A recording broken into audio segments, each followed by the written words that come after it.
flag of the United States of America and to the republic for which it stands, one nation, under God, indivisible, with liberty and justice for all. So I just would like to start to point out that when the clerk has a Mountain Dew, you know it's going to be a long meeting.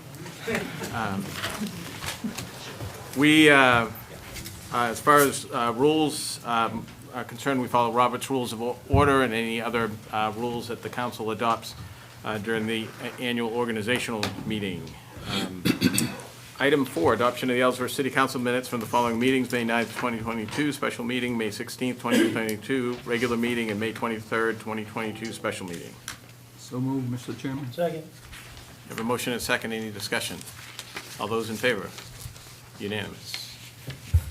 Item 5, City Manager's Report. Manager Mosier. Yes, I'll be very brief tonight, sir. The only thing I wanted to mention is that July 12th, we will have a special election for the school budget. Polls will open at 8 a.m. and close at 8 p.m. And you will vote at the same ward that you just voted in the last election, which was just a week ago. And the last day for absentee ballots is July 7th. And on July 7th, City Hall will be open till 7 p.m. on that day. And to make sure we capture all of those ballots, and if you'd like an absentee ballot, you can come here to City Hall or call and request one, and one can be mailed to you. That is all I have, sir. Any questions or comments? All right, thank you. Item 6, committee reports.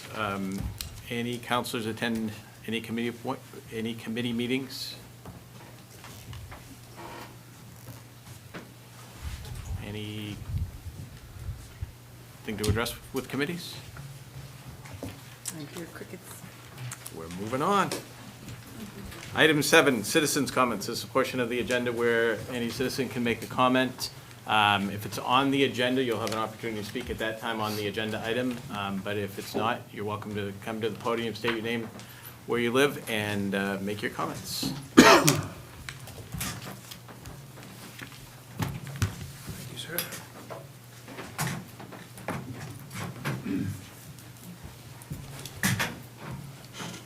First of all, thank you for your patience. I understand I have 3 minutes, and you can count my moving up here as part of my 3 minutes. No, that's, It's not a problem like that, so I appreciate everybody's bearing with me on that. Good news is I found out what it is, we're working on a solution, so. My name is John Linehan, live here in Ellsworth. Good evening, all the councilors tonight. I have something that I've heard a lot of scuttlebutt around the town about that's been concerning me lately, and so I'm forming a coalition. And the coalition is called Coalition for Excellence in Education in Ellsworth. And my goal is to vote no on the Ellsworth school budget. And I'm forming, my initial meeting will be on the 28th of this month, a week from tomorrow. It'll be at Constitution Hall, and I'm inviting all parents, grandparents, concerned citizens, taxpayers, teachers, anyone, Ellsworth voters who are interested in having a better quality program here in Ellsworth. There's a special guest speaker that I'll be having there that will go into a lot of particulars and details, named Sean McBriety. He has a podcast, Main Source for Truth, and he's done a lot of research, been on Tucker Carlson a few months ago, about the quality of the educational systems in the public school, or as he refers to it, not public school system, the government school system. There's really 3 items that I want to address when I have the parents there, grandparents, whoever attends, and I don't know whether the parents feel the same way as I do or not from what I've observed, but the curriculums are promoting anti-traditional reading, writing, arithmetic basic values and have been replaced with critical race theory, SEL, a variety of different names on that. And I think it's social engineering, really, and including the hypersexualization of our minors and our children like that. So I'm very concerned with the curriculums that are involved, and I think the parents need a voice. I don't think they've been listened to. I know they've been spoken at the school board meetings and in other venues, but I don't think they've had the voice that they need. And I feel the way for the parents to get the voice that they should have is to control the finances. The way to do it is to vote no on the school budget, then step in with a list of requirements they'd like to have and get the budget approved with those conditions in there. So there's 3 conditions that I'm concerned about. Number 1 is the curriculum. I don't think the curriculum is promoting pro-American values and traditional values that we've always had. Number two, I think the budget needs to be reviewed on a line-by-line basis. I think a $25 million budget approximately, or whatever it is like that, is just too much. We're spending too much money in our Ellsworth school system. And beyond that, I guess I'm concerned about the children getting out. And I've spent a lot of time at the various meetings. I haven't been to the Ellsworth School Board meeting yet, but I've looked at a lot of the information that's been put out there, and I'm going to do more research between now and the 28th. But from what I've talked with Sean McBride, who has done a lot of research in a lot of schools, including Ellsworth, that the children that are graduating with not solid scores on their achievement tests. Matter of fact, they're pretty low scores, and I think, I don't want to get into it, that's not my area of expertise, but from what I've seen, we need to take a strong look at what the achievement tests are that we're graduating in the basic scores, in the math, English, and the sciences like that. 15 So- seconds. 15? 15 seconds? Thank you very much. I appreciate your time. I hope to see you. I hope the council will get involved with it like that. On a week from tomorrow, on the 28th, it'll be at Constitutional Hall at 6 p.m. Thank you for your time today. I appreciate it.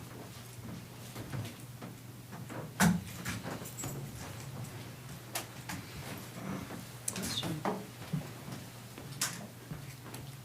Oh, question. Do we get to ask them questions if we have a question about what they said? Oh, sure. I'm sorry, I didn't realize you had a question. Just a second, Paul, there's a question. Mr. Linehan? Question. Assuming that the vote is, that the budget was voted down, what do you see the alternative being? The alternative would be to put a proposal together to take back to the school board, that we would approve that budget, or the majority of people, if it gets voted down, would approve the budget based on those conditions of the three areas which I'm talking about. Thank you.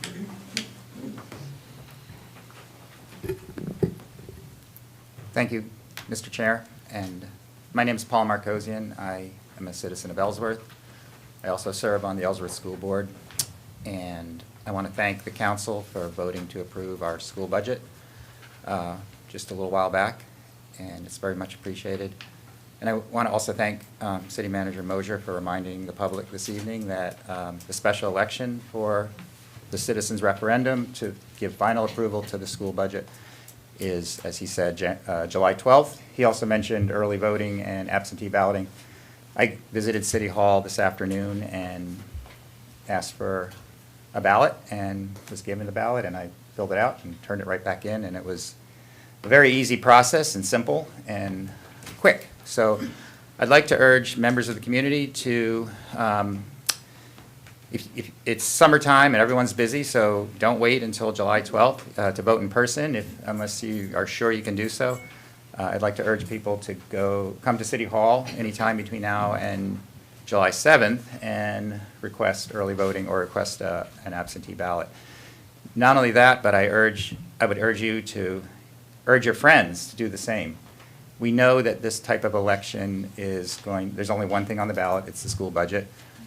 Turnout is not going to be very robust, so it's all about turnout. And we know from the historical record that the budget stands a better chance of passing if the turnout is greater.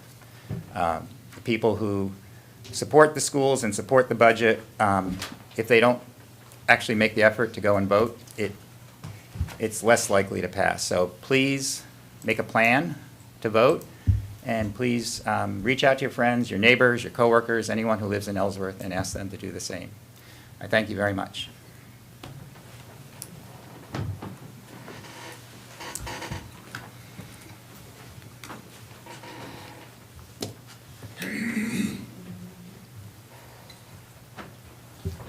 My name is Steve O'Halloran. I've been a resident here for 57 years. I'd like to remind everyone in this room this simple fact. For every dollar government spends, somebody had to earn $1.34, have taxes withheld, and then give the dollar to the government. Please keep that in mind.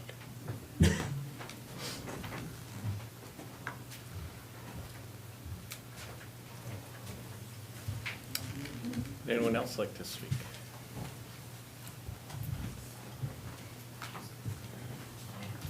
Seeing none, we will move on.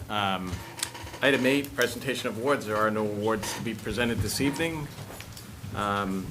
Move on to unfinished business. Item 9, public hearing, discussion and action on the adoption of a new ordinance entitled the Overnight Mooring and Anchorage Control Ordinance. Council.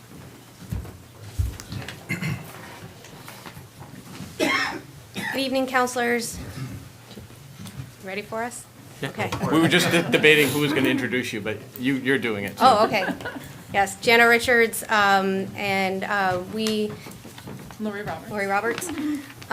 We had brought this ordinance before the council last month in May, and the ordinance was tabled, and so we're bringing it back to this meeting.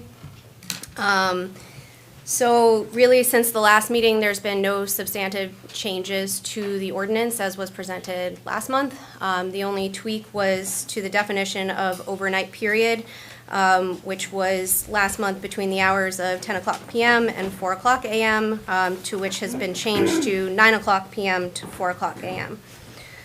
Other than that, the ordinance stands as was presented last month for the council to deliberate on during this council meeting, if you so choose.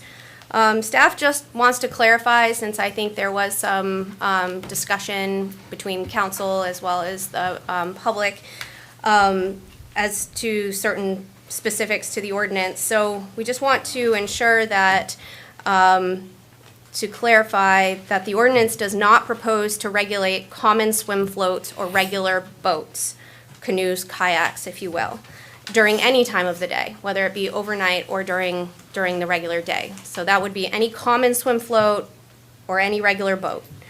The ordinance does propose to regulate houseboats as defined within the ordinance.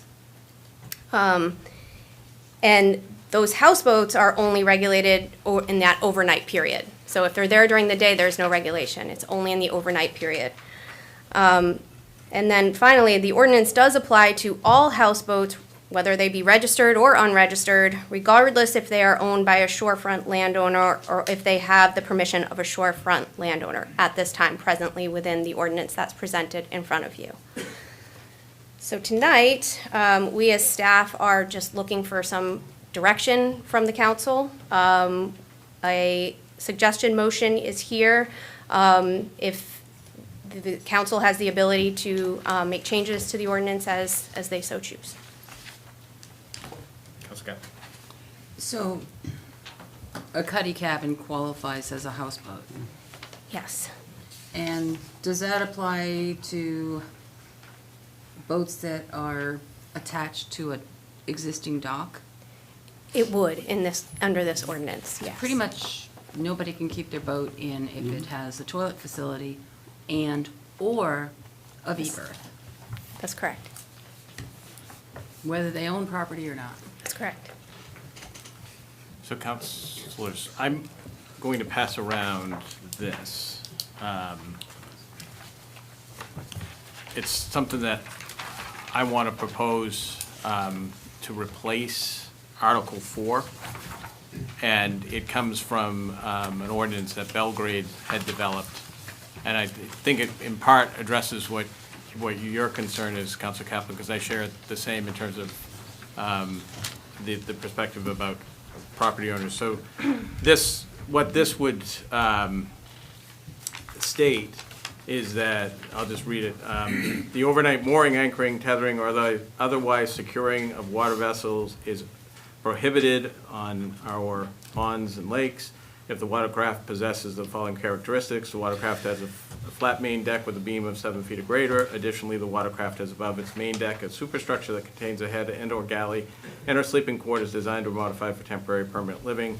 This regulation does not prohibit overnight stays on personal watercraft that do not meet this definition, as long as the craft is anchored, moored, or secured within 200 feet of shore or tethered to a dock with the owner's permission, abutting permission, does not impede safe navigation. So it gets at the place, for me, we've heard a lot of information, and I think there has been general consensus among this group, at least from what I've heard everybody talking about, is that we don't want to prevent, we can't, state law, but it's not about preventing access to our lakes and ponds, recreational, sporting access. There is a growing concern about overnight accommodations, houseboats, renting that out, that we want to get in front of, and this issue certainly surfaced over the 2 years. We've been at this for 2 years talking about it. So what this language does is it creates, it basically says, use the lakes, use the ponds, and if you have landowner permission, you can leave your vessel, craft, whatever it is, there. If you don't, you take it out and you put it in the next day. And that's consistent with how most people are doing it now. And it's language that prohibits renting and using houseboats. So for me, that's what I'm proposing, that we come up with some sort of language around that. Councilor Can't we just prohibit the rental of houseboats for overnight stays and leave everything else as it is? Well, but what? So we're gonna, just for order, right now, this is a public hearing. Right now, the council is having a discussion. In a moment, we'll open up the public hearing.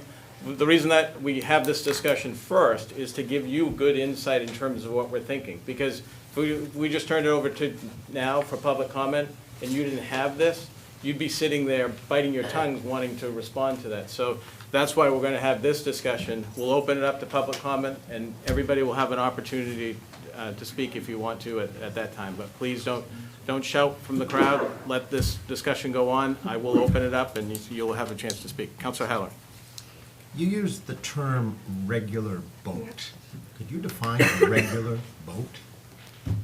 Any vessel that isn't a houseboat, so a fishing boat, or a canoe, or a kayak, or, But a houseboat's not a regular boat? well, not as, so, I'm asking. The right, regular boat, right. So it's like that scares me. a subset. The only thing that's regulated in here is a houseboat as defined in the ordinance. So your definition of a regular boat would be Any, anything but a houseboat? correct. Even anything that has a head. Even a center console, by this definition, could be considered a houseboat. This is correct. Councilor Hanson. For this, for the ordinance, for this edition that you're recommending, is it a change to say that a boat would have to be moored or secured within 200 feet of shore? Like, is that already a requirement? If you were gonna, say you had a boat with a cuddy cabin and you were gonna spend the night on the lake, now do you have to be within 200 feet of the shore? I just am trying to figure out if that's a different thing or not. Can we have the harbor master come up and answer that question for you? He doesn't want to come up. Okay. He's saying that you can, but it has to be lit. Okay. Okay. Right. Okay. And so for this, we would be considering, if we used this edition, it would almost change the definition of the houseboat to a flat main deck with a beam of 7 feet or greater.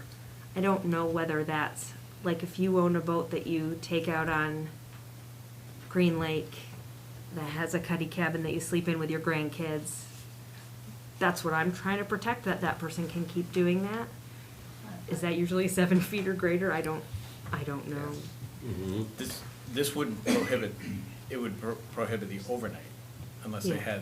had permission of a landowner to. Yeah, okay, well, that's the only thing I'm personally uncomfortable with is, I got some emails from people who take their boat on Green Lake, they take their grandkids out, they spend their night in their cuddy cabin. I wouldn't want to restrict that activity. Well, the ordinance would restrict that unless they had, if this is adopted and they have landowner permission or they actually own a camp. Yeah, so I'm just uncomfortable with special rights for shorefront property owners. Well, I would say the special rights are that, in terms of all the shorefront property owners in the city of Ellsworth, they're paying taxes of $4.5 million. they are afforded some rights to use their property in that manner. And part of the issue for houseboats that have proliferated in other parts of the state is the fact that they can be placed out there, they can be rented, and they're not paying any kind of property tax, and they sit right close to the property owners. That creates a problem in terms of that equity issue when you're talking about fairness. So I think it's reasonable to be able to have an ordinance that restricts that. I think that there are plenty of property owners that would give the people that you're talking about permission to be able to more anchor off their property in those situations. And that would allow for it if we created an ordinance that had that kind of flexibility. Well, I live on the Union River, so I pay the taxes that I pay because I live on the Union River, and I know that I don't own the water, and I don't think that I should own the water. So, I mean, I've said from the beginning, I'm not against trying to set up an ordinance that keeps people from living on the lake or renting on the lake and creating a city out there. I'm really not against that, and but I won't vote for one that gives special rights to the shorefront owners. I just won't. Councilor Happ. I may not be correct, but I'm me. And I think the root cause of this whole issue is behavior, not sleeping on the water, sleeping on the boat. Aren't we really after, the root cause of this is you're trying to change behaviors. And you're never going to change the behavior without becoming friends of everybody. And I would encourage people to think about that. This ordinance is not going to change the behavior of anybody. As a matter of fact, it might aggravate. My thinking is this, that this whole ordinance thing is about the behavior of particular individuals. And until that's addressed, a change of behavior that's really what people want, because the behavior can happen even worse if this goes through. I truly believe that everyone in this room is after behavior changes, not ordinance changes. Thank you. Councilor Kaplan. I agree with Casey insofar as we both live on the Union River, and our property, I don't know where on the river you live, but it's tidal. And people that live on tidal properties know that our land stops at the low water mark, and people have the right to use up to the high water mark, which gives you that no man's land. And because it's tidal, people can come in from anywhere at any time, and it's just a given that no one owns the water. No one. It's free for everyone to use for however they choose to use it. And to sit there and say, oh, well, we're gonna create this ordinance for, define superstructure, you know, or we're gonna create that ordinance that's gonna restrict everybody that lives on the lake and everybody that even has a cuddy cabin on the lake, because now according to this, you can't even keep that on your dock. I mean, that's not helping anybody. Why don't people just say, look, you know, all you have to do, if you're gonna do any ordinance, if your big fear is that people are gonna be bringing in big houseboats and putting them all on the lake, just prohibit the rental of houseboats on the lake, period. It solves the problem, and we're left with the one superstructure that I believe you actually own property on Green Lake. So, he's a shorefront owner. Problem solved. We don't need an ordinance to figure that out. Any other comments before I open it? Well, Councilor Hanson. I wonder whether, I mean, is the problem of having something that's anchored or moored close to other dwellings? Would there be a way of writing it so that it had to be a certain distance from other dwellings? Or maybe an option would be to limit the number of consecutive nights that you can spend on a watercraft. I don't, like I said, I'm willing to think about a way to make the ordinance, work. Just not interested in giving special rights to shorefront owners and also wanting to keep the lake available for, again, people who want to go out and spend a night on their boat with their grandkids. So why don't I open up to public comments, and maybe we'll hear something? So this is a public hearing. I'll open the public hearing. Public hearing is open. If you'd like to speak, you can come to the podium, state your name, where you live, and you will each have 3 minutes. You'll be able to speak once on the topic to give everybody a chance to have their say. With that, I will open up the public hearing.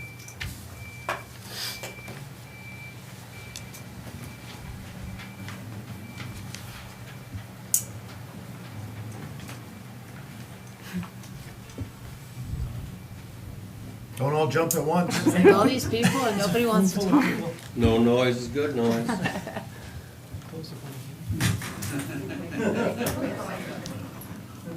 I'll get up just to break the silence. John Linehan, I live here in Ellsworth, and I think Ellsworth, like many towns and many government agencies already, is overregulated, and I'm for no more ordinances. They should be health, safety, noise, basic ordinances like that. I think we get in you said you've been 2 years on this ordinance right here, which to me, the waters are public lands or public waters. They're open to everybody. They should be that way. If I go in and I do damage, or I'm boisterous and I'm out there having a wild drunken orgy out there, I should be arrested or something. But you already got laws to protect that. But I think we're overregulated as a city, and I think the ordinance shouldn't pass no matter how many conditions or how you rewrite it. Just my opinion. Thank you.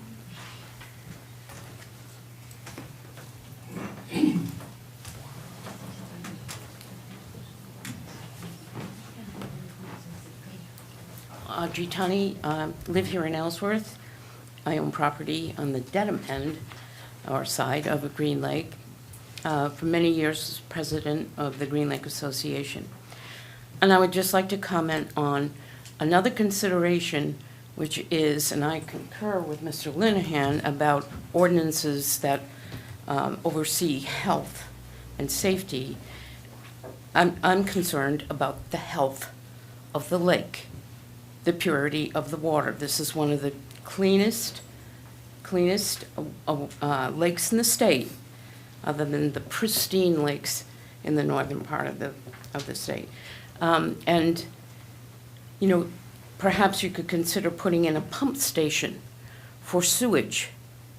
There are no restrictions, as I understand it, for what a houseboat needs to have in order to operate safely in the interest of the health of the lake and other people who choose to swim in it.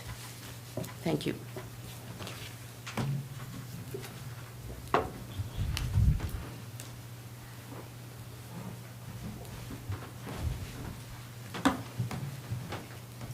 My name's Jason Spinney. I live in Ellsworth as well. The first thing I want to say is the tax thing was brought up with, you actually said how much taxes the Ellsworth Green Lake specifically brings in for the waterfront, or maybe that was for all of the ponds and lakes in Green Lake. What about all the other citizens of Ellsworth that use those lakes that pay a lot more than $4.5 million in taxes? Just to consider that. The people who would be restricted from that lake, which is one of the reasons I live in this town. I love that lake. I've spent all my time in that lake. I use it year round. I don't just use it in the summertime, which seems to be everyone's big concern. We use it winter and summer. We fish, we swim, our kids, everybody enjoys the lake. We know lots of people who bring out cuddies, spend the night. Basically, the way this is written, you're restricting people from toilets and sleeping areas, which means people are going to start using the lake without a toilet facility when they probably should have one or would have one, but they're afraid they can't moor because they're going to be caught with a toilet. So now where are they going to use the bathroom? We actually have a good toilet, we have a facility, we also have a public landing that has a restroom that 90% of people use. Our toilet's basically for emergencies. I just want to say I think it's absolutely absurd the way this ordinance is written. You're basically giving landowners on the lake rights over every other citizen in the town. We all pay taxes too. We've all enjoyed the lake just like everybody else. We're letting some people come in and tell us how to run the lake year-round. I disagree with the ordinance, and I hope it doesn't pass. Thank you. Chairman, if I may, just make a correction. The way the ordinance is written, there is no preference given to landowners. Just to be perfectly clear on that.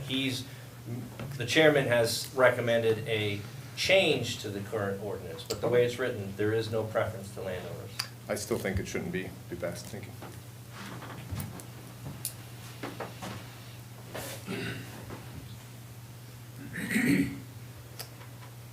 Anyone else like to speak?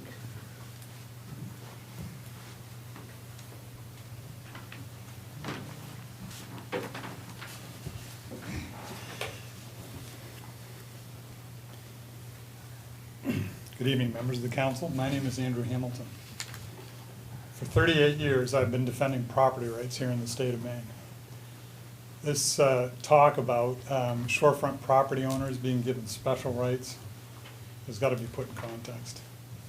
But what really needs to be put in context is why Dedham could act in one evening, Article 35, and adopt by a 34-0 vote with Representative Sherm Hutchins, a Republican legislator, moderating the meeting. And without debate, the town meeting adopts a moratorium on long-term mooring. If you don't think this is an issue, then why does the next community on Green Lake think it's an issue? We believe that there is the way to have a balanced compromise that protects the ability to have reasonable craft on the lake. Here's my simple amendment, which I've offered previously at a meeting, and I'd like questions about it this time, if you have any questions about what the amendment proposes. This would be right at the end of the definition of houseboat. For the purpose of resolving any doubt, the term houseboat shall not refer to common swim floats or any boats other than houseboats that are moored adjacent to the shore of the lake. I agree with Councilor Hanson. I agree with Councilor Kaplan. Although I would say that title rights are different than riparian rights on a lake, and it has taken centuries for the courts in Maine to understand that, but we could go through a litany of court cases that establish that in Maine, it's public access for reasonable use. I agree with Councilor O'Halloran, who says that there's a behavioral issue here, but I think that behavioral issue is only going to get multiplied based on economics. If people don't have to pay property taxes, and they don't have to pay for shorefront property, which is elevating in price, and they can simply rent a place for a long time mooring. We existed in the summer of 2020 for the entire summer with a house float in our cove, an entire summer. And there were days when 6 boats would moor up to that as a floating marina, and there was a day when a amphibian plane came in and parked on the beach right next to the party that was going on. If you think you buy a shorefront property owner to see that, I have to say, it's not right. And we're not looking for 10 any, seconds. We're not looking for any special rights. We're just looking for this definition to be adopted as part of the current draft ordinance. It's time for reasonable action. Mr. Chairman. Councilor Blanchett. Andy, would you read that one more time, please? The term houseboat shall not refer to common swim floats or any boats other than houseboats that are moored adjacent to the shorefront of the lake. So if it's moored adjacent to the shorefront, it's pretty clear that's a property owner. What's not been clear until Councilor O'Halloran echoed something that Council Chair Hamilton said at the last meeting, it's about respect. If we had respectful behavior, do you think we'd be in front of you? We've not had respectful behavior for 3 summers. And it's going to happen more because other people have found their way to Rangeley Lake, which took action, to Belgrade Lake, which took action, to Moosehead Lake, which took action. And I submit to you, councilors, lakes are a little bit different than tidal waters in terms of how you can regulate. The legislature's taken its sweet time getting around to it, but they're gonna act. And they're gonna act because it's public access for reasonable use. Stressing the water quality, stressing navigational safety, stressing the shorefront views. Would you like to have an RV parked in front of your property on a public street for the entire summer? I submit not. That's not reasonable use. So I'm going to, Thank you. Any other Councilor questions? I would just argue that when you bought the property, right? Yes, on a lake. But you didn't buy the view. I bought property on a lake, subject to reasonable use of the lake. I knew the public would have access on it. I grew up in Aroostook County on Cross Lake. I fished the waters of Cross Lake and Square Lake. I fish in front of people's property all the time. So do a lot of folks on Green Lake, but they don't park their ice shack on pontoons for an entire summer in front of a property. No, but they do for an entire winter. No, for a couple of months in a winter, and that's fine. Ice huts are part of the tradition of Maine. But it's fundamentally different if you've got a cold winter that really keeps only the most rugged from staying overnight, compared to the summertime when it's warm. Water travels on a lake. It's been said that we have the ability to use the disorderly conduct provision of the statutes, but it doesn't work. We're 6 miles in off Route 1A. If you say that these craft can be there, they're gonna be there, and they're gonna be there all the time. It's happened 3 summers running. Please, Dedham's acted. If Ellsworth doesn't act, we're gonna be right in the crosshairs for a lot of activity. So if you wanna ignore shorefront rights altogether, if you wanna ignore shorefront property owners, don't do anything. But we plead with you, please take some action that's reasonable so that we can have some relief for at least a summer. Please. Mr. O'Halloran. I just would like to ask a question Please. of you, if I could.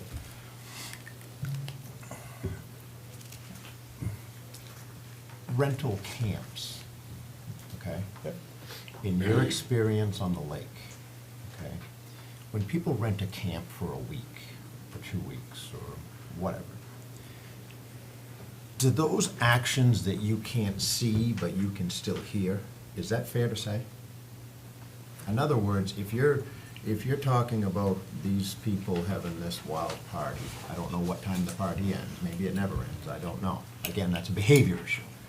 But my question is, you know, is there rental camps in your area Yes. or on the lake Yes. that have some of the same, outside of the view, have some of the same qualities? In other words, they rent a camp for a week, so they're gonna party every night until whatever, there's loud hooting and hollering and swimming and all that. Have you experienced any of that? Do I have your permission? Yes. Mr. Jellison, who's here in the audience, can tell you all about his rental property. He built, supervises, and maintains that property. There ain't loud music played from his rental camp. There are folks who have no respect for the rights of others who come in, allow 6 of their friends with boats, including a couple that are here tonight. They just come on in and tie up to the houseboat, and we're supposed to tolerate it lest we be bullied into accepting it. That's what's really going on here. It's a lack of respect, Mr. O'Halloran. And you said it right at the end of the last meeting. Respect for the rights of others is a basic human dignity that's not being accorded on Green Lake. It bothers me. I had to speak up. I had to do something. I'm not in dispute, if I may speak, I'm not in dispute with your argument. What I'm in dispute with is, I don't think this is gonna fix the real issue of behavior. I wish something would, and soon. I'm not in disagreement with you. I think the respect thing that I mentioned before, I think the behavior, but the behavior can go on and get worse with or without this ordinance. But here's the challenge. I was contacted by somebody who was a Coast Guard sailor, and she said, I want to set up a houseboat business on Rangeley Lake, but I'm being prevented by a community that doesn't want houseboats on the lake. And I said, ma'am, I'm not sure I can represent you. You should talk to counsel for the town.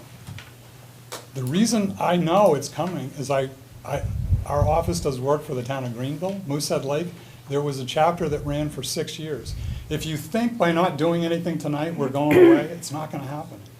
This is a committed group of property owners, and you see a ton of them in the room tonight. And just because philosophically you don't think you need an ordinance, doesn't mean we're going away. We're going to hang in there because we support respectful use by the public of public waters. Public access for respectful use is fine. I talked to Tim Peabody, the Deputy Commissioner of IF&W, and he said, you're right, Andy, it's got to be respectful use. That's what the law book says. It's not happening. And ordinances are necessary when respect is not accorded. It's a boundary. It provides a boundary. That's the only way we can do it. I just had a question about when, I haven't seen the house float in person, so I don't really know. Is the lack of respect a noise issue or a visual issue? So, What actually is the so there, conflict or the problem? there are 3 primary shorefront property owners in a cove that includes about 1,000 feet of unoccupied shore frontage. The public has traditionally assumed they can come in and use that private property. That's actually not in accord with the law, but custom develops and develops hard. All 3 camp owners can see the house float, and the house float serves as a floating marina on several occasions, and 6 or 7 boats will come in and tie up to the house float. So imagine being out your window on the Union River, and you had a house float there that stayed the entire summer, and on some days 6 or 7 boats would tie up, and folks would party. We counted 21 people one day. 21 people out your front window. You may want to diminish the rights of shorefront property owners. I say don't treat them as special, just recognize those rights. Please.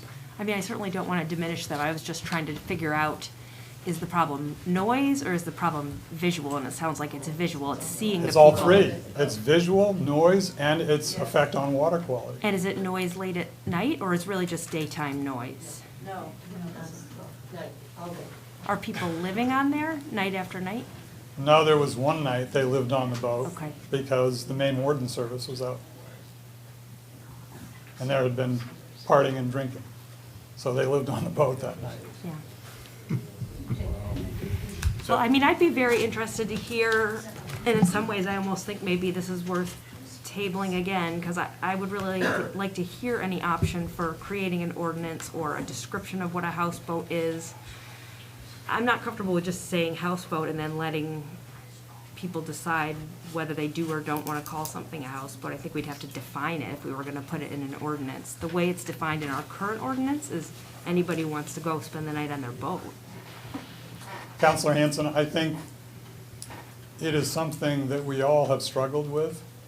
And in order to properly solve this problem, you do have to know exactly what you're dealing with. I think that the council chair's proposal, what I've proposed, are both efforts to make clear that houseboat shouldn't include a common dock, and it shouldn't, a swimming dock, it shouldn't include a boat other than a houseboat. But the time is nigh to act, and if you feel you need more definition, then I would be willing to entertain better definition of houseboat. There are a variety of approaches that have been taken by the 16 communities that have regulated houseboats already in Maine. And it's not just this particular houseboat that has shown a lack of respect, it's also houseboats that are coming. Moosehead Lake and Rangeley Lake is now starting to deal with it. Ellsworth is a huge geography, and one of the most precious resources you have are your lakes. There has to be balance, but by God, I think if you don't deal with houseboats, they're coming. And we've already seen it, and we're going to see more. So I guess I just want to comment in terms of, and I'm really, this is an honest question in terms of understanding what we're talking about are houseboats and having them overnight. And what I'm looking at is that balance in terms of what rights are being taken away. I just heard that there was one night that you stayed in that one location. It doesn't prohibit the use of the lake and the ponds for the rest of the time, at all. So what is being limited? And I'm just wondering if, Mr. Spinney, if you could articulate that for me, because I'm just having a hard time understanding what. Basically, our rights are being limited. In what Our rights way? that were given us by the state of Maine, No, but in what way? by not letting us moor overnight, which has always been, it's always been not against the law in the state of Maine. It's, for a long time, everybody can use the waters. Everybody in the state of Maine owns the waters. Anybody who even comes to Maine can use the waters. So your concern is about The being rights of able. the people of Maine. Well, you say that. Well, I'm trying to get specific to understand it, and I'm trying to really understand your point of Mooring view. overnight, so our right is to use the water. Our houseboat is literally 8 by 24. It's built on the deck of a pontoon boat. So anybody with an average-sized pontoon boat has the same exact deck as we do, except for we just have a structure on top of it. There's no possible way you could ever fit 21 people on it. It's the size of a normal-sized pontoon deck. We've never had 6 people on it, and I would ask if the council's gonna listen to him, basically accuse us of all these accusations, if he could prove it, come up with some pictures or anything. I mean, So it's- we've never had 21 people on it, so for him to come in here and say that, or a lot of the accusations that have been made, it, to me, is ridiculous, that we have to come in and fight it when hasn't really proved anything. Yeah, and I know for you, this is a really important issue, so I'm Yeah, really it's trying, frustrating. and I'm trying to understand, so that's why I'm trying to get specific. Yeah. Your concern is that you want to be able to leave your craft there. That's Correct. the issue. You don't want to have to take it out at the end of the day and put it back. We wouldn't take it out. There's plenty of property owners that we could park in front of that are on our side. Every day, we'd bring it right back to where it is. Every single day we used it. Yeah, And if so it that's- wasn't a houseboat, it would be a pontoon boat that didn't have a toilet, which is unfortunate because it's nice to have that out there when there's an emergency. So that's what I was trying to understand, is what rights this ordinance prohibits for you. That's why I'm digging, because I'm trying to understand Yeah. your perspective. That's pretty much it. It's basically taking away the right for us to moor a boat there, which is our right. Councilor O'Fallon, thank you. Again, we're getting back to my behavioral point. And I'm wondering, is there any thought to the mobility of this? Does it have to be in one spot? It appears that, Well, it's never. could I just finish? Sorry, yeah. If, it appears to me that we've aggravated some particular property owners on the lake, and whether this passes tonight or doesn't, I sense it's not going to pass, but that's just a sense. Is there any interest in finding some common ground to maybe mobilize this around? We've got a summer here ahead of us. Is there any thought that would help everybody find a little bit of common ground, that we could move this boat around a little bit and not leave it in one spot, if that's the fact that it has been? It's not the fact that it has been. The first year, we had it in 3 different locations. It did spend the majority of the summer in front of this property owner. But we also spent time in Dedham and on the far other side of Green Lake in Ellsworth. Last year, we only spent about a month and a half in the Ellsworth side in front of the property owner, and then we spent the whole rest of the summer in Dedham, and then we couldn't even see a camp from where we were, unless you looked all the way across the lake. So it is incorrect. And again, I guess where I'm going with this is there something that it could be moved weekly or something to come up with some sort of peace agreement here without an ordinance, a gentleman's agreement? Is there any thought of that we could find some mobility of this structure? So I'm not trying to make someone else's problem, move this around, but, if someone put up with it for a weekend, it would be a lot different than if they put up with it for a summer. I agree, actually, and we are absolutely willing to do something like that. Gene actually recommended that in one of the early meetings, that he would actually come out and mediate. We agreed. I don't think the other party ever did. So we were 100% for that. Unfortunately, it's gotten a lot more nastier since then with a lot of accusations, and I honestly feel like I'm being harassed at this point with every time I come in here and listen to what they have to say when 90% of it's incorrect. So we proposed that. Gene proposed it. We agreed to it. It never happened on the other side. And again, let's put the past behind us. Sure. The past behavior, the past everything. Yeah, I'll just let you know it has happened. Is there any interest in squelching some of this animosity and trying to find some common ground so we're not ordinancing the world to death here? And I'm not saying that there'll never be an ordinance. I'm not saying that. I'm one vote, okay? But it would seem to me that everybody in this room, we've taken this ratcheted this up pretty high here. And if we could put the past behind us and the mobility of this boat or this house structure or whatever it is, I don't know, it just seems to me like there might be some common ground there to get some peace this summer. Would you be in agreement to that? Possibly. I mean, it's obviously gone pretty far now, but we were reasonable people in the beginning. If he would have actually come up to us reasonably and said, hey, you know, we'd appreciate it if maybe you moved it around, or, you know, is there any chance we could talk to you guys about it? But instead, it was more yelling at us from shore to move your crap out of my cove, and this type of stuff here. It was never, ever a gentleman-to-gentleman talk. So we can't put that behind us and I start over? can, yes, sure. I would agree to something like Gene suggested in the beginning, which I thought was a great idea. How about the Green Lake people? What are your thoughts on that? No. That's pretty much So I been a guess, consensus. I just want to pull it back a little bit in terms of, because we are dealing with in front of us, a proposed ordinance on house floats. So I appreciate what you're talking about, because I think that certainly is the issue that brought it in front of us. For me, the issue, though, is as this issue surfaced, it was about the proliferation of houseboats in other communities and getting out in front of it. And I'll just point out that at no point have I said, boy, well, let's make sure that all boats get off the lake. Let's make sure that you don't have use of it. There's nothing that restricts the use, and I wouldn't be in favor of that. And the state law doesn't permit that. For me, it's talking about specifically houseboats, rentals. That's the issue that I think we have to get out in front of, and that's the issue that is what's driving this ordinance. It's not about to regulate what's happening between you and other property owners. It happens to be about the houseboats, and you just made a comment in terms of your boat will change.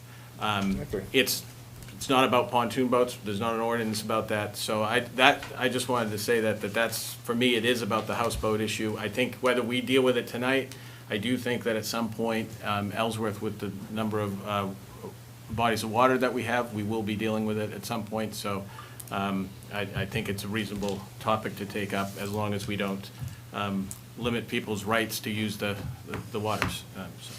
I couldn't agree more with rentals. I don't think it should be used for commercial use, but that's not what we're doing. Yep. No, I understand. Yep. Thank you. Yep. If you want to speak, just go to the podium.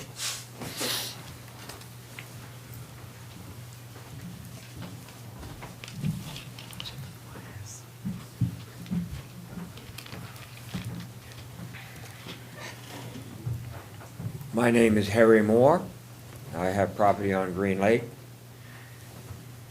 I'd like to put my 2 cents worth in on this whole issue. I've heard both sides.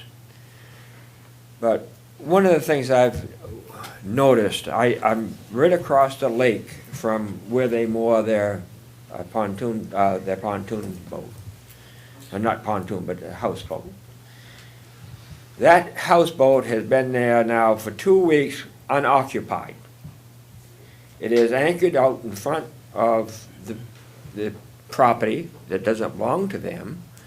And the neighbors that I'm in contact with, I'm on the Green Lake Association, and I am on the water quality, and you know, I'm quite interested in how the lake is used.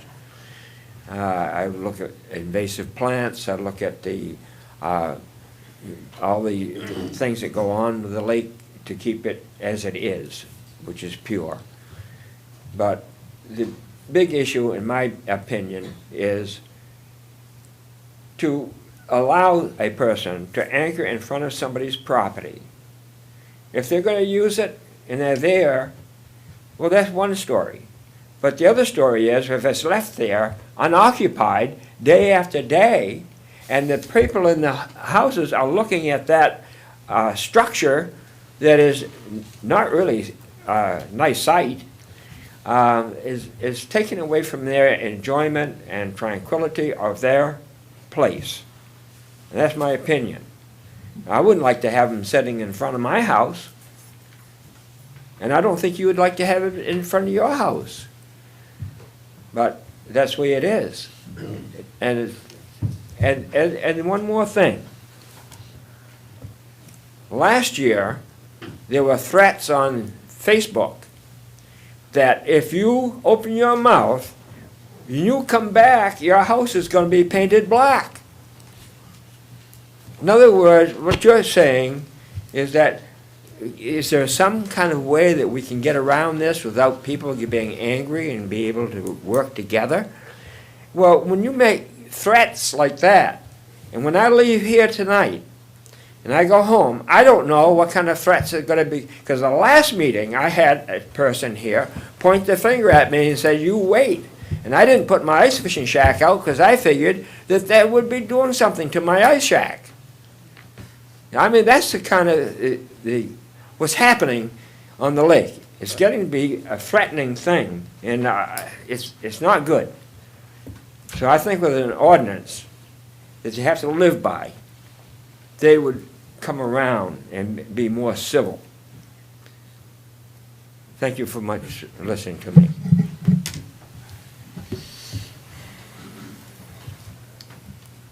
Would anyone else like to speak?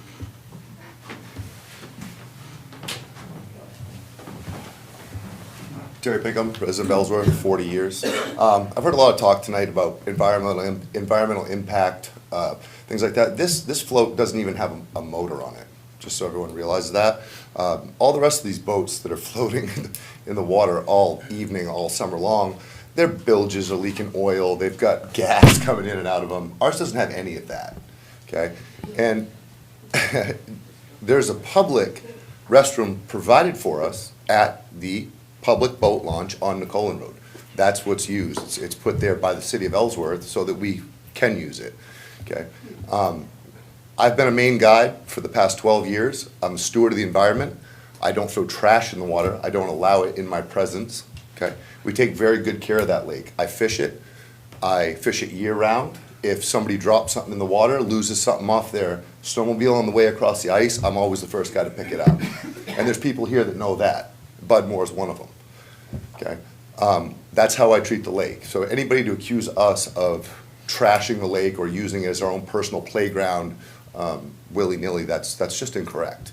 And I hope you guys truly understand that, because that is a fact, okay? Thank you for your time, councilors.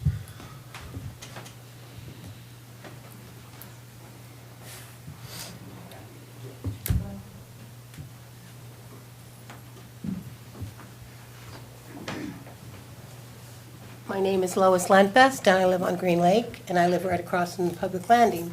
Last year after the meeting, he found out where I lived, and they came, and they circled and circled with their jet skis, calling out us, which I think your behavior problem right there that you were speaking of should not be permissive for him to do that.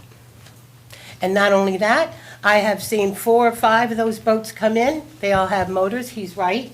They all circle the lake, and they get off the lake. They don't stay there, and they don't party, and they don't misbehave towards people that have property on that lake that want to see the lake. If that was your property and you were looking out at him like that, I'm sure you would be a little upset yourself too. I get very annoyed when I see him and he's doing things to people out there that he shouldn't be doing, and he had more than 21 people at one time. If you would like, I can submit a lot of pictures, and I can also submit the pictures and the videos that he took while he was trying to demean me for coming to this meeting and speaking out. Please do. I've never met this So- lady in my life, and I have no jet skis or ever have. She's confused. No, I'm not. Very So, confused. let me just say this. You obviously, each of you have a right to say whatever you want, and if you choose to go down the road of attacking one another, that's your choice. We're here to talk about an ordinance about houseboats, trying to have a discussion about that and understand the pros and cons of it. Unfortunately, this evening, it's turned more into the back and forth and I understand the emotion that's going back and forth, but I can tell you, sitting here, it doesn't give me any more information about which direction to go and how to go. I think that if the dispute, the personal issues are there and they're real, if you choose to air that here, so be it. You get one chance to speak, but we're not gonna have the back and forth. I would prefer that people come to the podium and talk about the merits of having a houseboat ordinance or not. Well- And so you've got about 20 seconds left. Okay, the only thing I see is the difference is you say ice shacks are out there. Ice shacks don't move around, they stay there, you're right. But he doesn't move around, he stays there. Let me tell you something right now. I think that if he puts that boat right in front of Mr. Moore and I, and the wind came by, it'd blow him over. That boat is not saved in the wind. That's why he has to move it down the lake so he can get it protected from the wind. So it should be some kind of an ordinance on our lake. I bet you $10 he wouldn't go on Branch Lake. Okay, that's your time. Thank you.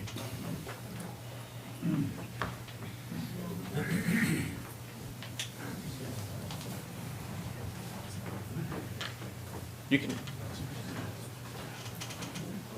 I'm Hank Israel, I'm a property owner on Green Lake as well, and I'm just coming up to speed on this issue. So there was some mention of offering a permit, like a 3-day permit or something like that, as you started the discussion today. I kind of wanted to hear more about that, because it does sound like there's two issues that we're trying to resolve. One is access to the lake.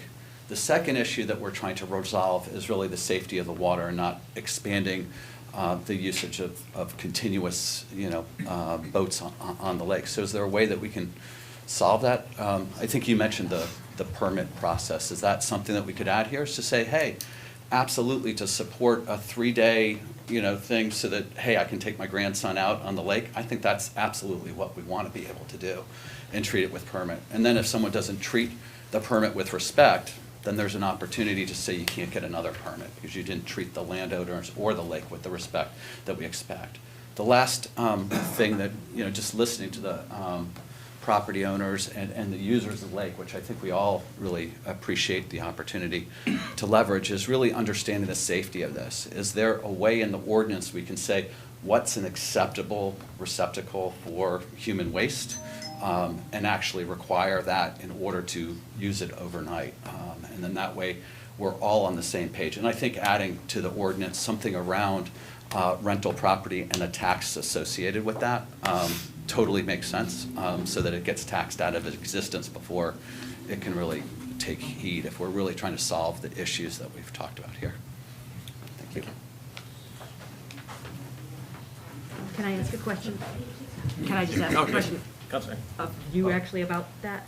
My understanding when we had this conversation before was that the idea of having either moorings that were public or permits for mooring is that we don't have a harbor master for our ponds, so it would be hard to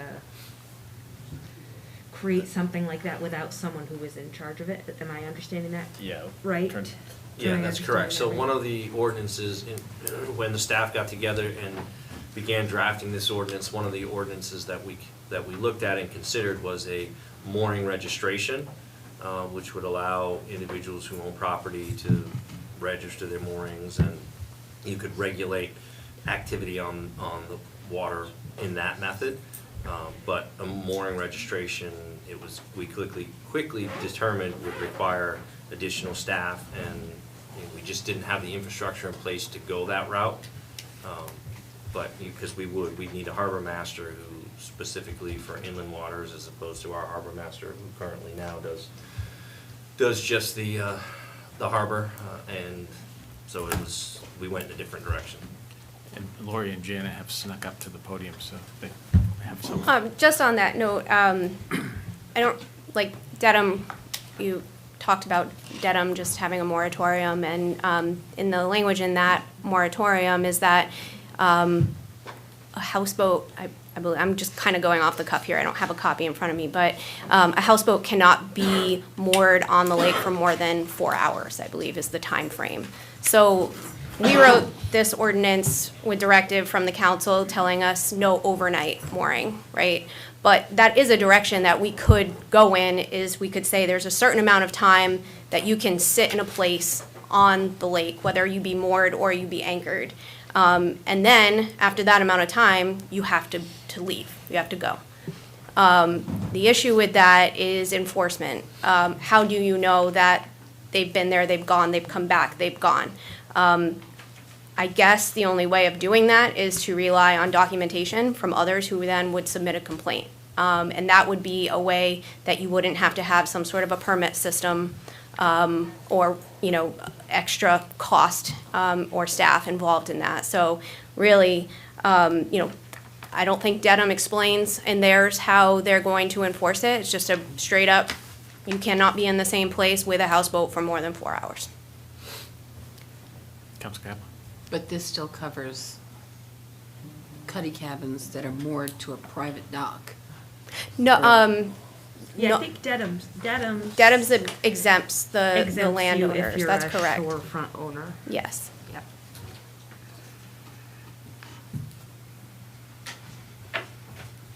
Oh, thank you. Council Like Lyons? working off cell phone. I'm wondering how many people have applied for permits to have rental houseboats on any lake in the city of Ellsworth. There is no permitting, they just show up. So how many are there right now that are being rented out? Houseboats? How many? We have no idea. 20, 10, 4, 0? There's at least 5 that we're aware of. Where at? One has been on Green Lake. Three on Phillips Lake, and one on. Phillips Lake isn't in Ellsworth. Yeah, I'm just saying nearby waters. Yeah, well, Ellsworth. I mean, how many people are renting houseboats in Ellsworth on a lake right now? Today. 0. We don't know. There's no register. All we're doing by sitting here talking about is giving people ideas that are watching on TV. Hey, we ought to go to Ellsworth and start renting out houseboats. Not if we I pass an mean- ordinance. Well, we've been talking about 2 years. I'm just so. frustrated with this whole thing because it's been 3 years now. 2 or 3 years, that's all I've heard. It's time to put it to bed, one way or the other. tonight. Councilor Hanson?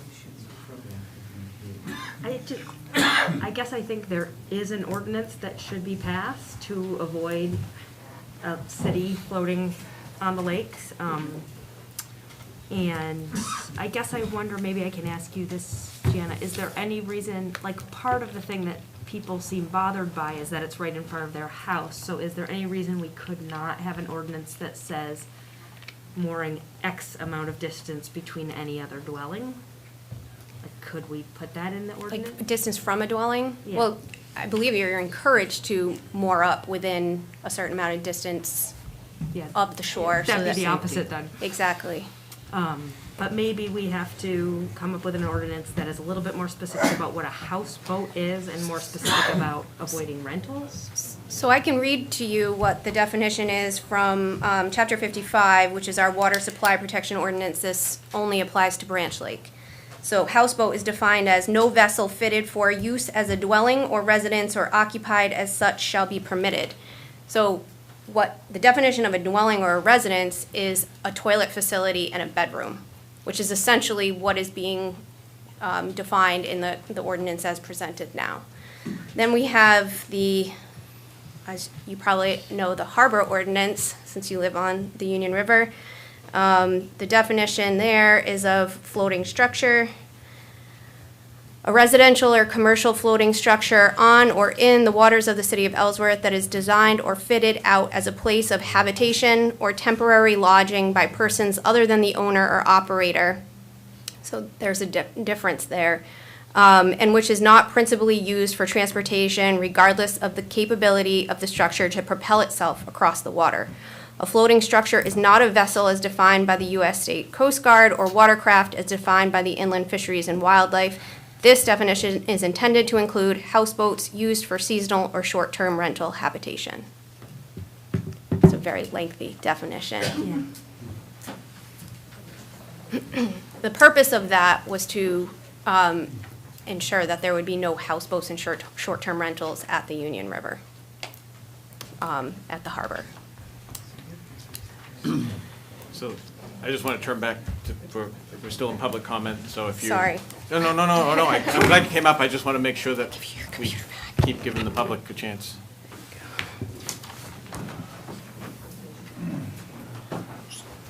Gordon Workman, Ellsworth.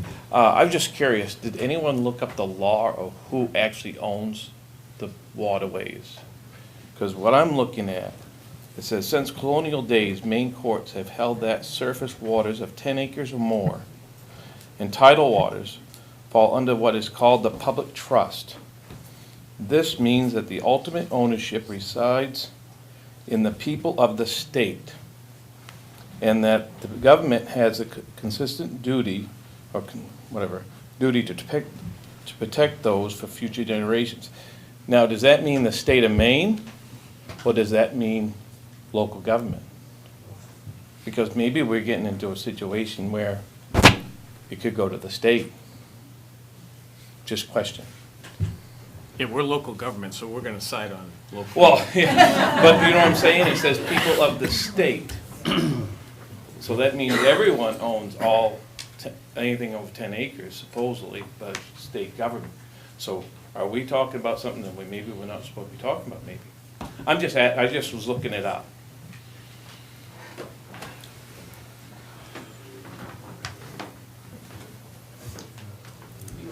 Would anyone else like to speak?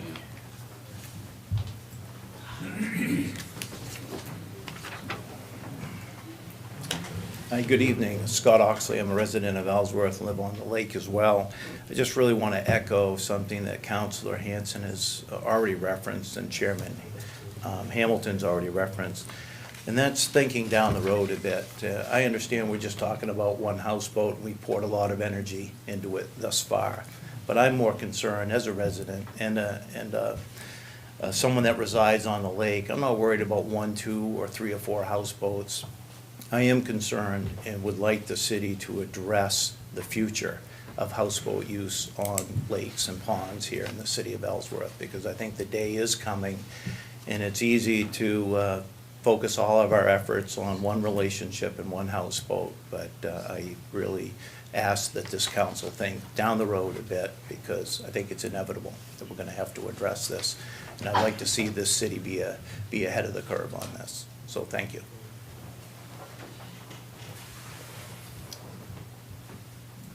Anyone else? Lane Row, I have property on the lake, Green Lake.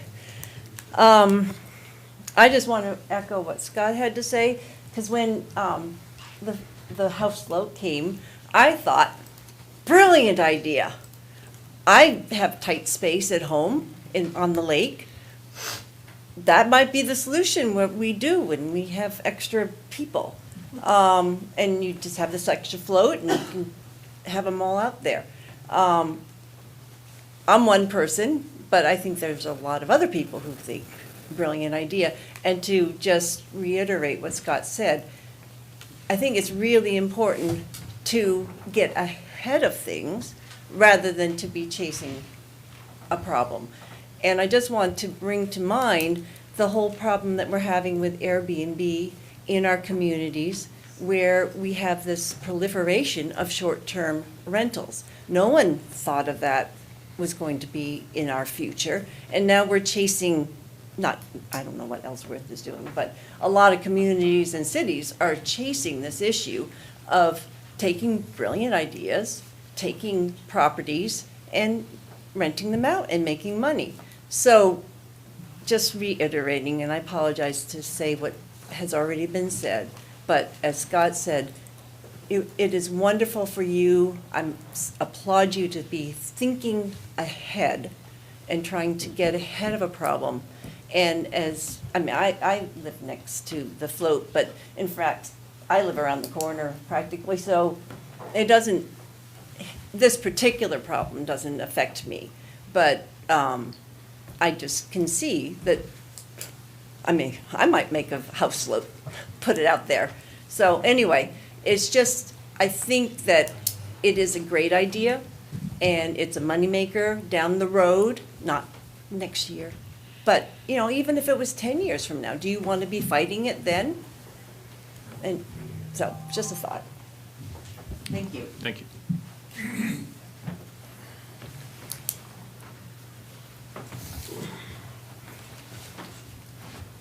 Patty Hamilton on Green Lake. I'll try to be very quick. I know it's going to be a long night.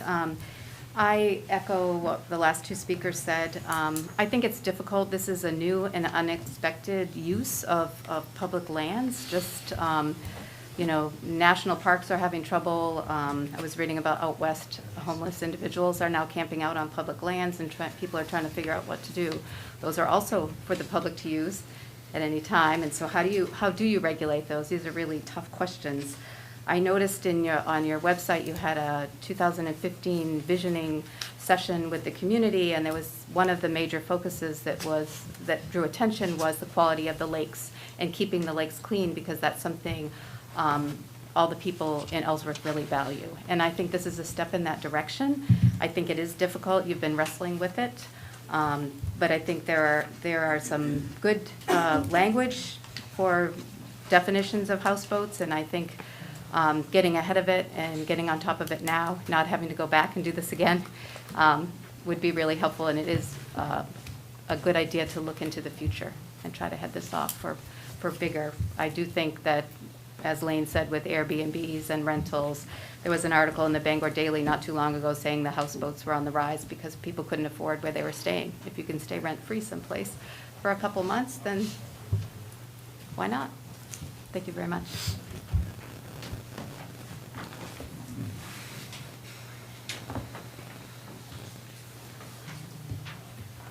Anyone else? I'm picking up the gavel. Anyone else? All right, I will close the public hearing. Public hearing is closed. Councilors. Council Miller. Well, I don't like ordinances, and I don't like government getting involved in people's personal businesses, but I think in this case, one is necessary, but I don't know if this is the one. And I'm for some changes to this one. I think we could have something that's fair for everybody, but not sure what that is. Maybe the long-term mooring is a good idea. I'd like to see something like that on there.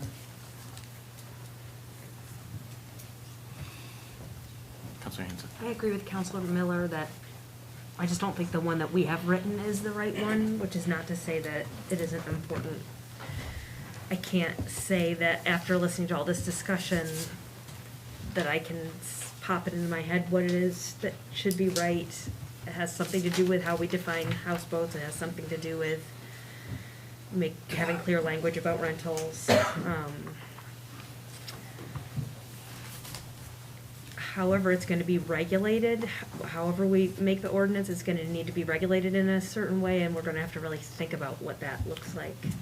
So those are the important things to think about it, but I don't see that we have something in front of us today that really is fair or makes sense. I would agree with both of you on that. I do think, I agree, I don't think we should have ordinances, just one, definitely not to regulate behavior or deal with a one-off issue, but not unlike planning, all the ordinances we have around land use, we have to look ahead, and we should look ahead as a city in terms of what do we want the city to look like, and there are issues that surface. We have a proposed 142 new units are being proposed. That kind of development has an impact on the city.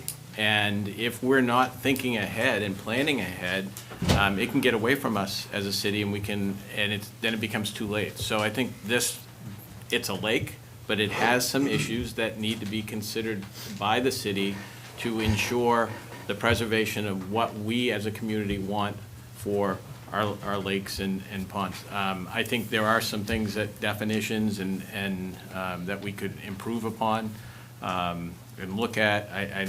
For me, again, it's about that issue of the proliferation of houseboats. So if we need to develop that, there's, again, to your point, Council Lyons, we don't have to rush in if it's not an issue today, but we need to continue the discussion, and I would be in favor of just moving this along.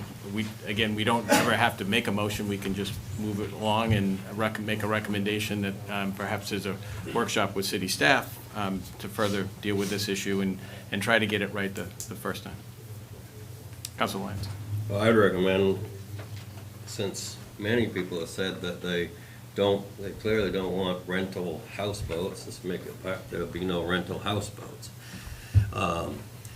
And then I'd further recommend that maybe the parties get together and talk about it and try to move the thing around, be respectful with each other, not just one party be respectful of the other, both parties be respectful with each other. If somebody needs me to sit in on it, I will gladly sit in on it. You get out of line, I'll knock your heads together, I don't care. You can't sit. Huh? I'm just saying that if we all get together and just be respectful with one another and make something work, I mean. Council Captain. Yeah, I think that prevent the rental of specific houseboats. A cuddy cabin, you can't live on a cuddy cabin. Seriously, I like the Coast Guard definition of a houseboat, which is more realistic, but preventing the rental of houseboats seems to be an issue. And then the number of nights stayed, so, a week here, 7 days tops. Then you gotta move it a certain distance away from its original spot, would be fair. So, because, you could move it 20 feet and it's technically moved, just because you pick up anchor, move 20 feet away. So if you made it, you have to move 1,000 feet or 500 feet, that would seem more reasonable to accommodate people who have personal use of a structure that they built, but also allow the property owners where, they gotta put up with it for a week. I put up with Ellsworth nets, they're ugly as heck, okay? But it's a necessary evil because it's a living people are making.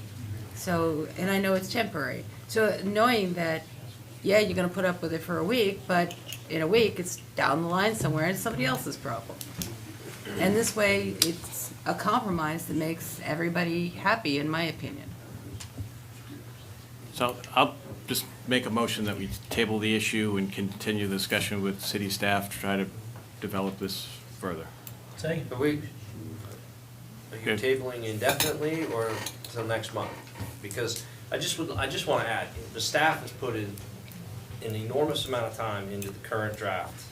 And the draft comes directly from guidance we were provided last year by some of the very members who are sitting on this council.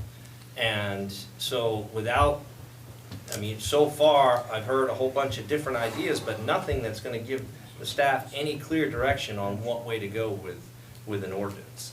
So by continuing to just table this one particular ordinance, we're not making progress. I think you vote down the ordinance that's been put in place, or that we've presented to you, and then we go back to the drawing board with starting all over again with a workshop to get feedback and ideas from you all as to what you want to see in an ordinance, and then we go back to the drawing board and come back with something else, because I don't think what we have now is necessarily going to be able to be adapted to fit all of the different concepts and ideas that have been put forward here by different counselors. And my fear is that 6 months from now, we're going to have potentially different counselors, and we're gonna go in a whole different potentially direction, so. So since I didn't recognize the second yet, there's not a real motion on the table. So I would just say that I think it's 6 of one, half dozen the other. What I'm hearing tonight is that there's more work that needs to be done, that the current draft doesn't do it, and I don't think we collectively know what that is, so that's what I'm hearing. So my motion to table it is to give it extended time, not necessarily next meeting, but we have to figure out what that next step will be, whatever that will be. So we'll do the same thing that you're suggesting. So I'm still not recognizing the second until. Mr. Chairman, I would submit that we have sat on our thumbs for 2 years and done nothing. We've held public meetings. You know, the staff has spent hundreds and hundreds and hundreds of hours doing this. And for us to just kick it under the rug, kick it down the road, however you'd like to phrase it, again tonight, without a vote, is doing the residents of Green Lake a vast disservice. They have been here half a dozen times, give or take. And I don't think it's fair to ask them to come again. Let's vote it up or vote it down. If somebody would like to make a motion, I'll. I have a motion to vote it down. Oops. That's a motion and a vote. What am I supposed to do with a motion and a vote? Motion to just get rid of this ordinance, vote it down, and go back to the drawing board. So, how do we, I think for a motion. Is that a motion to take action on the ordinance that's in Yes. front of us? So we will, Yeah, that. so, Get the suggestion. Council Lyons. Second. So this is a motion to vote on the ordinance as presented. Is that fair? Is there a second? No? I don't want it. Well, I vote against it, yeah. So you vote to take action on the ordinance that's in front of us, and Dale. then you vote. Dale. Okay, do whatever you want. yes, we do have our attorney here that could help, but I think I'm doing a good job. Go ahead. If I make a recommendation, it's always good form to make your motion in the affirmative. So even if you don't agree with it and you're going to vote no, make the motion in the affirmative so that people will understand if you're voting yes, you're voting to approve the ordinance, and if you're voting no, you're voting to not accept the ordinance.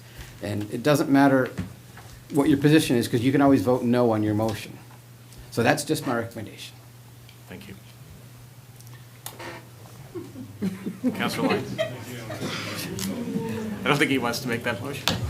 This is what lawyers think about all night long. Does anybody want to make that motion? Councilor Hanson. No, I want to agree with your motion, but I think all this work, at least for me, and I know I am new, I feel like all of this conversation has been really worthwhile to me. I feel like I understand a lot more about it now. So I think making a motion to, whether we vote this down and make a new draft or just adjust this in some major overhaul-y kind of way, we should capitalize on the momentum we already have and what we have learned so far. Which I'm sort of saying, I like your motion because to my mind, your motion means we're gonna have maybe a workshop meeting in the next month to create a different draft that addresses the issues that we brought up. I'm in favor of that. Councilor Kaplan. Mr. Chairman, move to approve the proposed overnight mooring and anchorage control ordinance. There's a motion. Is there a second? I'm sorry, would you repeat that, please? Move to approve the proposed overnight mooring and anchorage control ordinance. Once it's on there, then we can vote.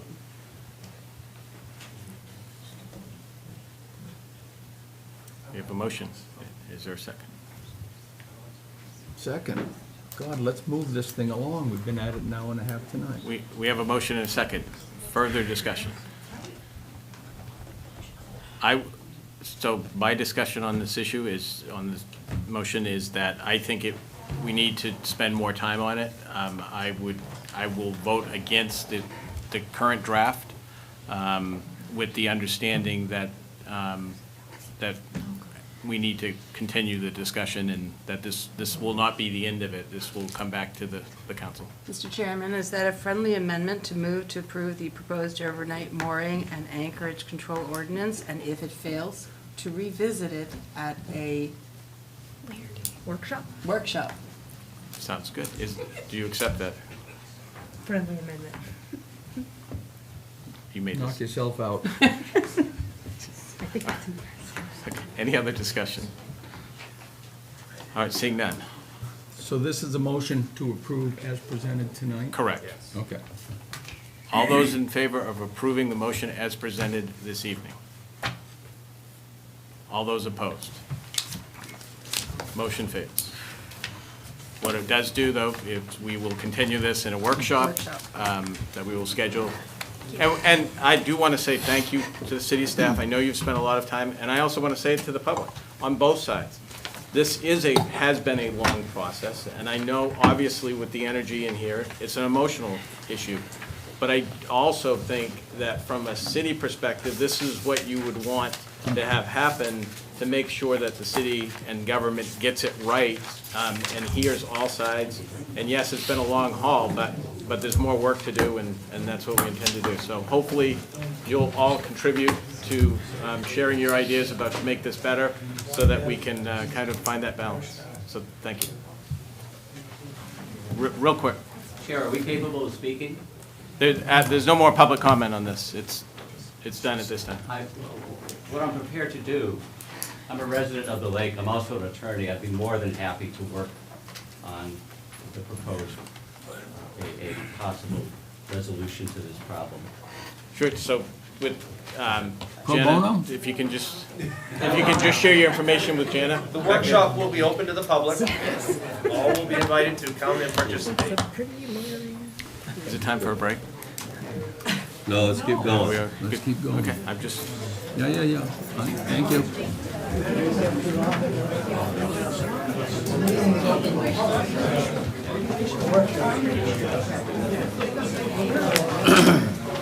all right, I'll keep going reading through. So, the consent agenda, all items with an asterisk are considered to be routine and will be enacted by one motion. There will be no separate discussion of these items unless a council member so requests, in which event the item will be removed from the consent agenda and considered in its normal sequence on the agenda.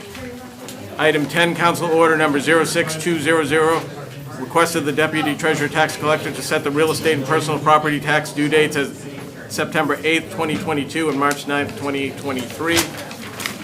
Item 11, Council Order Number 06200A, request of the Deputy Treasurer Tax Collector for an order of the municipal officers on the application of real estate and personal property tax payments. This order will allow for the tax collector and treasurer to apply tax payments against the oldest unpaid tax bills.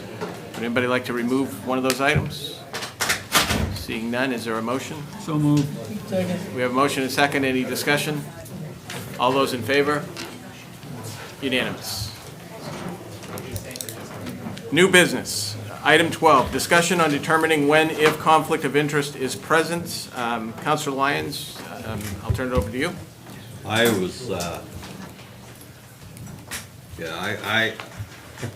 everything in the last 3 months seems, all I hear is conflict of interest, conflict of interest. Everybody has a conflict of interest.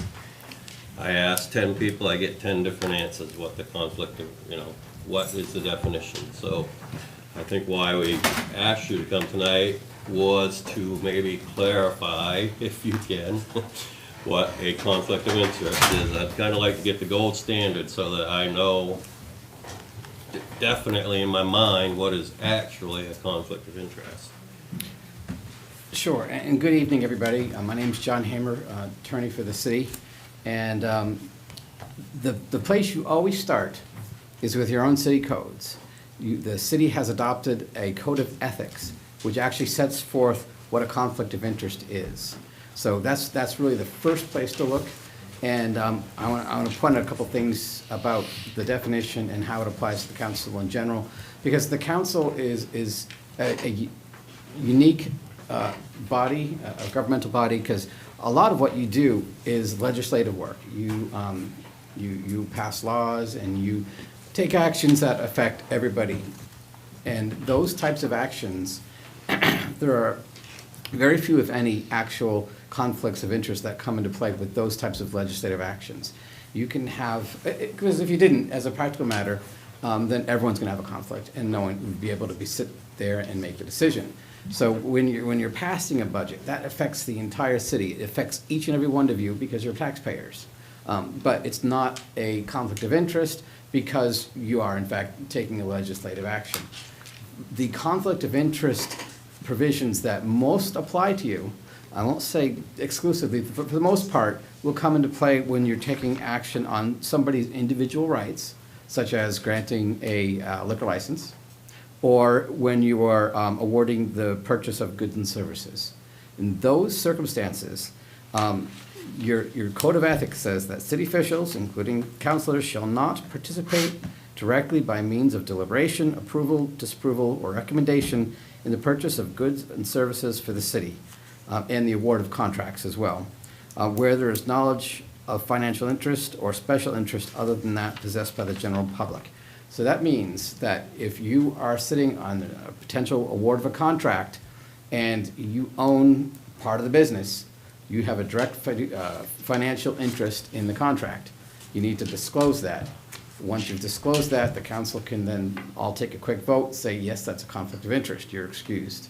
And actually what would happen when you have a conflict is that you'd have to come down out of the High Castle and join the members of the public, and you can participate to the same extent as any member of the public could participate.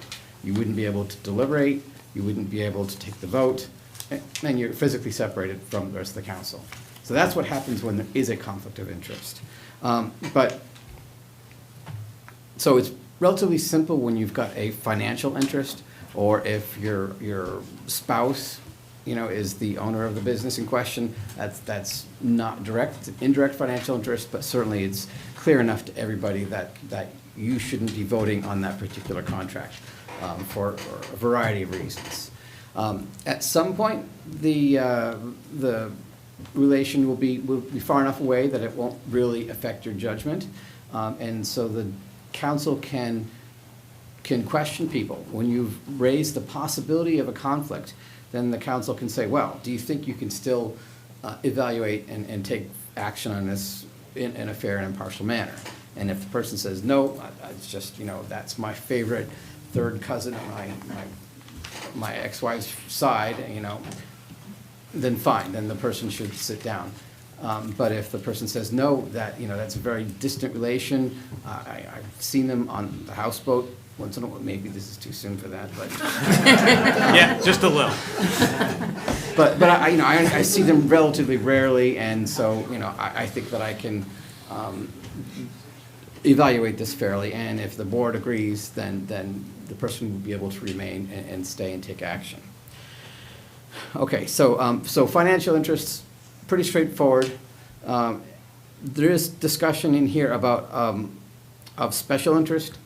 Special interest is a bit more nebulous, and it's designed to encompass all sorts of situations where the person may not be able to evaluate the application or the award of the contract fairly based on other considerations, and the relation, who's involved. It may not have any financial impact on them, but it could have a family impact on them.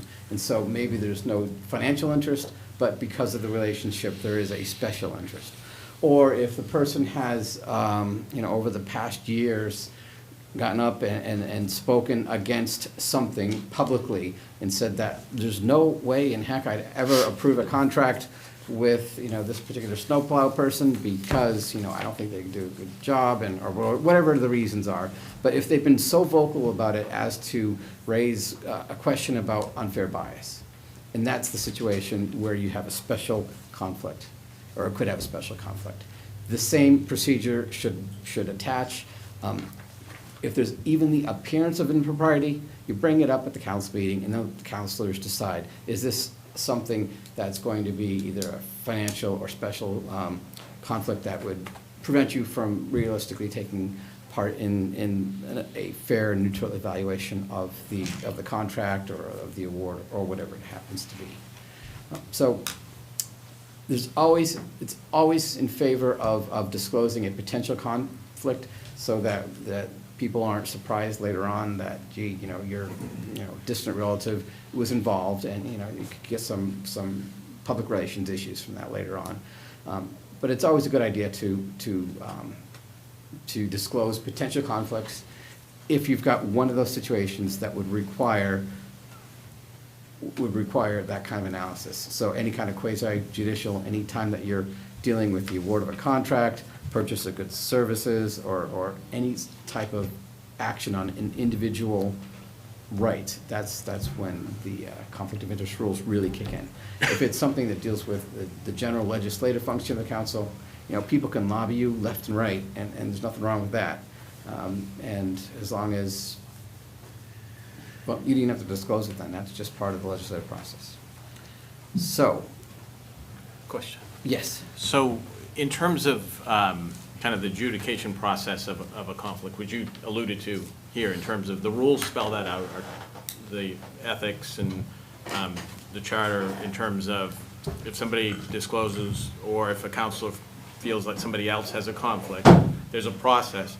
Is it accurate to state that that's part of that legislative body, that the rules that we follow, we legislate that, and we make those decisions as an entity in terms of if the council doesn't feel that somebody has a conflict, and that person votes, that's perfectly fine. Is that a correct interpretation of the adjudication process? Yes, that's correct. You police yourselves.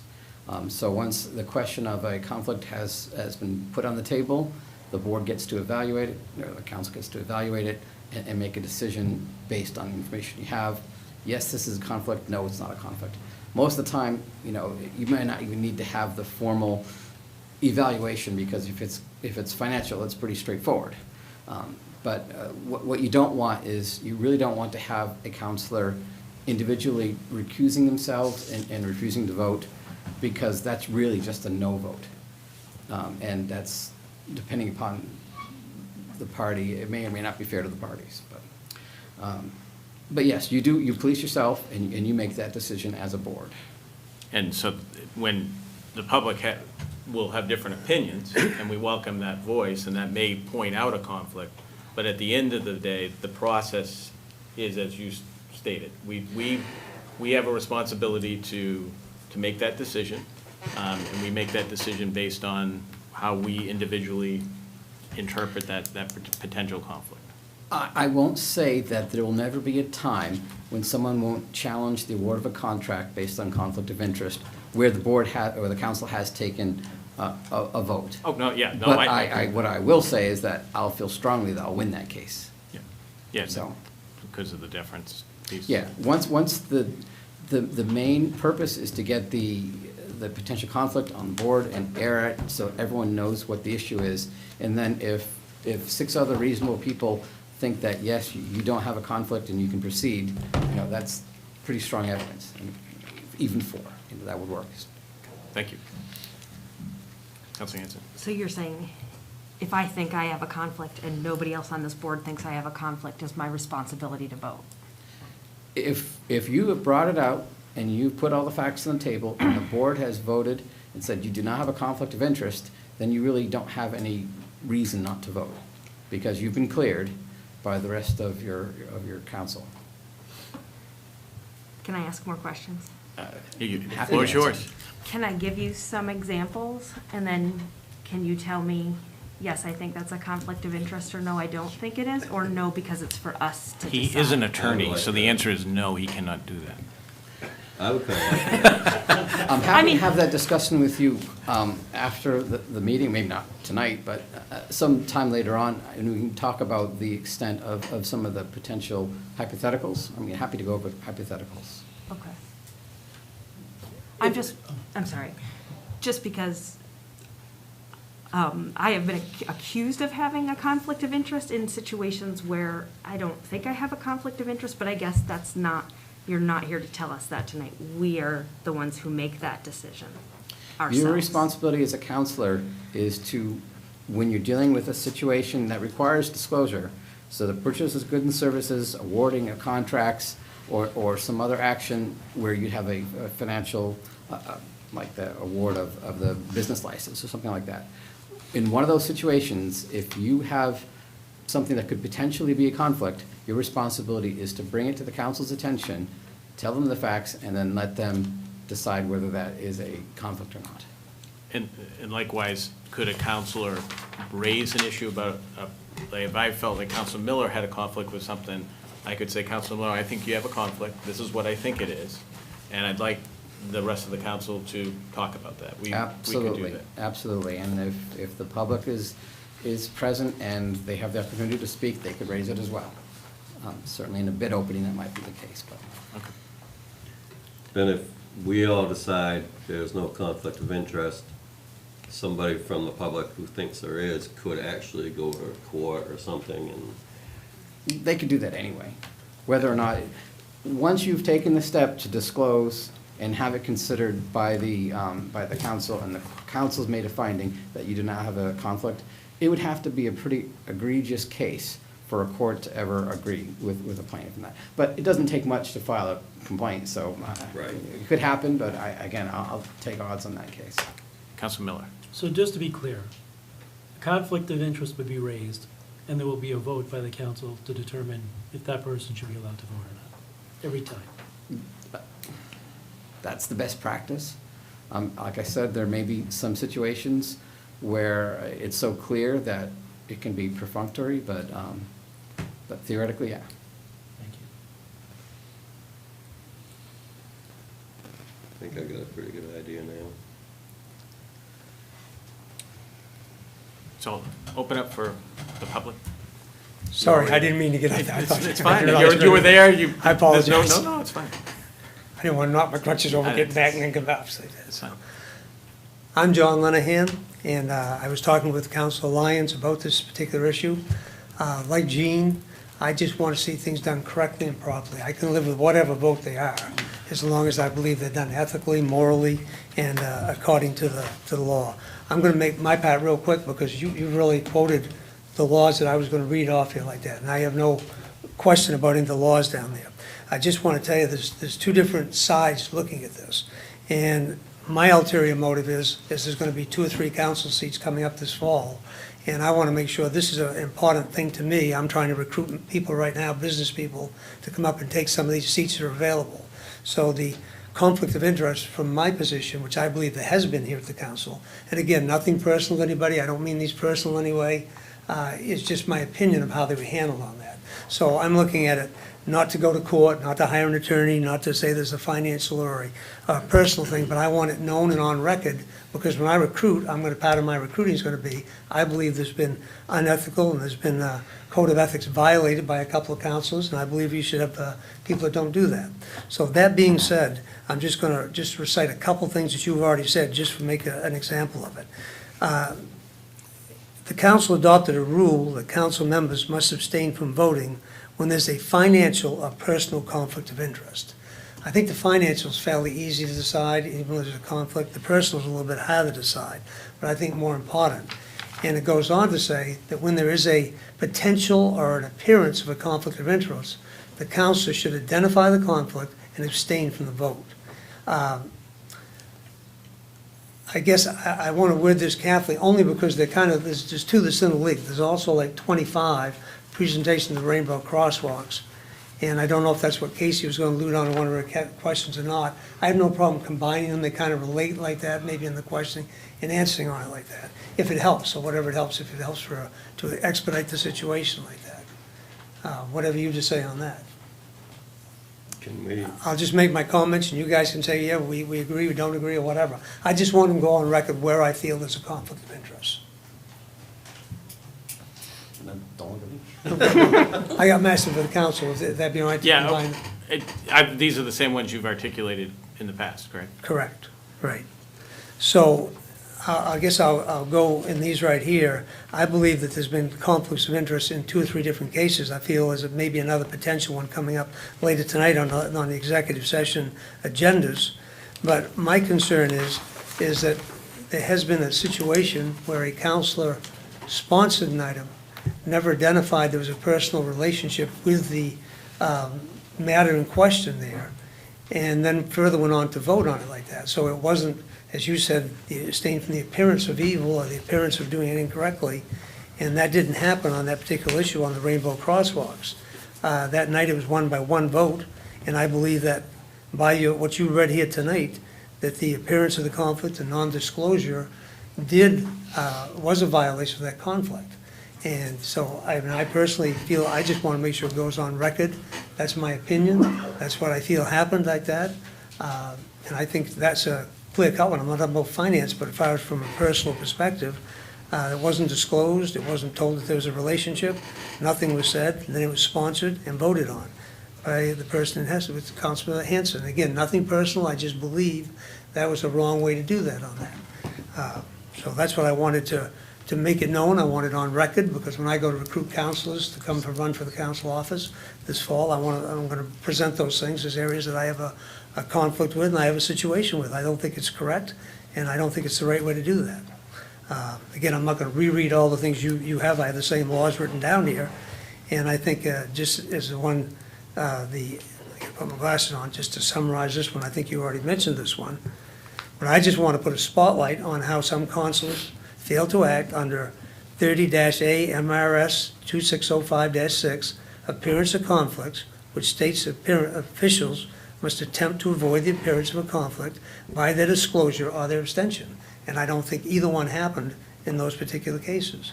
So I'm here just to make that make that case. Again, I understand the council can make a decision whether they agree or whether they don't agree, and, I'll live with that. I just wanted to be on record my position on that.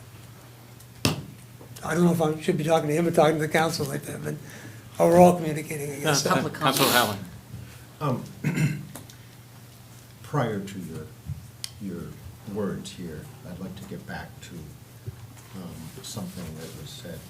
Casey asked our city attorney, who's being paid to be here, if she could run a couple scenarios by him. That being done in private doesn't help the rest of us. Why can't we do that? I think it would tie right into this. Personally, I'd love to have her answer, because again, You absolutely can, I'm happy to answer. So, for example, if a council member has a spouse that is a board member of a very active local organization. So, Councilor Caplan, just to set the context, I don't mean to interrupt, but I want to make sure before he answers that he understands. This isn't a hypothetical situation. So we're moving from a hypothetical to situations that we're actually dealing with. Mhm. And you should know that, because it's a difference between a hypothetical and a real situation. So I just wanted to go on record Yes. so that. Well, this is a real situation. No, because the responses could be different based on. Just preserving people's privacy in the process. So, So if a council member has a spouse that is a board member of a very active local organization that comes to the council seeking funding for whatever purpose, and that same board actively helped you in your campaign, would it be a conflict of interest for you to vote on that funding for that organization? Can I just, before you answer that question, clarify, because it is about me? So if my husband is an unpaid board member for a local nonprofit, and they definitely did not help me with my campaign, my husband helped me with my campaign, but the nonprofit didn't have any interaction with my campaign. But, again, unpaid volunteer board member for a nonprofit organization, and as part of our budget process, we do vote for money to be given to various nonprofit organizations. Does that sound like a conflict of interest? Okay, so I'm going to start by giving you a disclaimer that this is the top of my head reaction in terms of evaluating these particular instances, and I reserve the right to change my mind later on.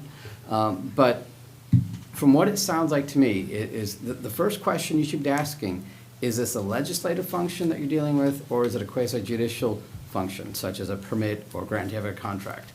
Anytime any organization comes to you asking for money, it's a legislative function, because there's no right to it. There's no statute saying you can apply for this. It's completely discretionary to the council. So I think that this situation describes a legislative function of the council, and there's no conflict of interest in terms of voting on it, because you're not voting to accept one contract over another. Do I think it's a good idea to have a disclosure? Yeah, I think that probably might have been a good idea. Do I think it's a conflict of interest? No, I don't think it's a conflict of interest. Even though we turned down other nonprofits? Again, it's completely discretionary. The granting of grants to charities is completely discretionary. I do think it would have been a good idea to disclose that, but I do not think it was a conflict of interest because it was a legislative function to make that decision.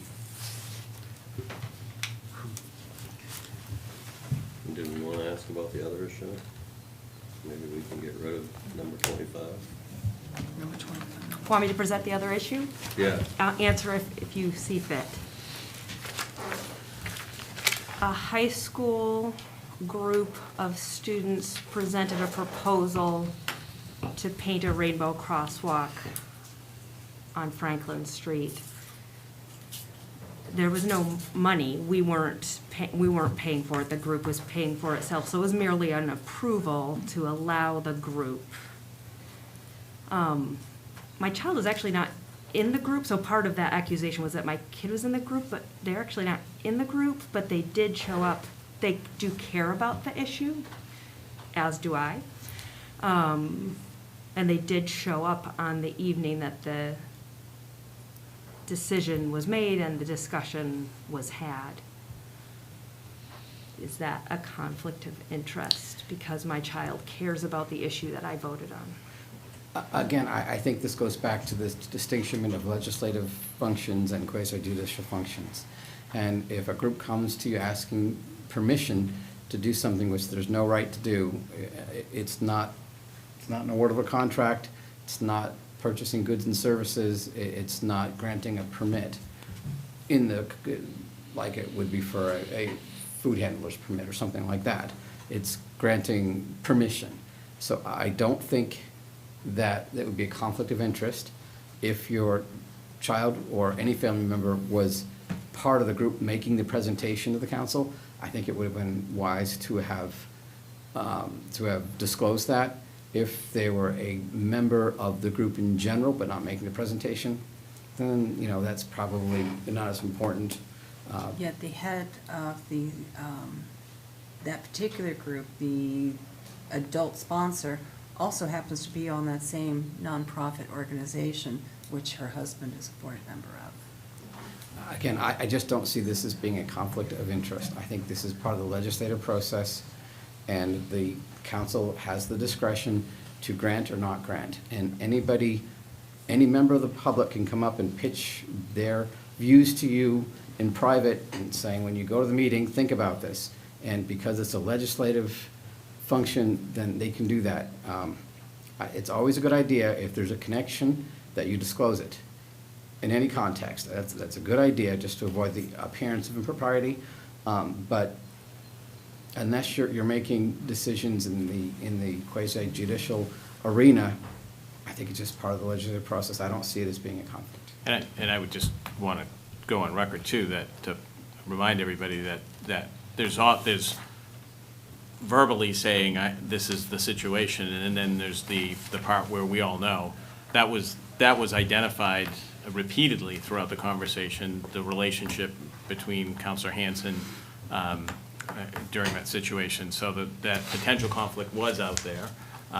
And repeatedly, we've also, on numerous times, I know I have said to the council when the conflict issue has surfaced, that the council has the ability to address it if there's a concern. And that's that. We didn't formally vote, but there was no one on this council expressed an interest to pursue it for a vote. So that's part of what I'm hearing as well, is that we have responsibility that if we do think it's a conflict, by all means, we should say, I'd like to have that on the table for a discussion, so that we can determine whether we collectively as a body feel it's a conflict or not.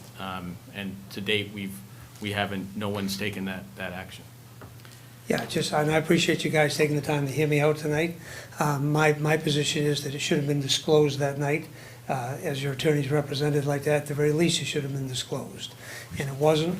It was sponsored, it was voted on, It was 1-by-1 vote, and I think should have been referred to as I disagree, it's a conflict of interest.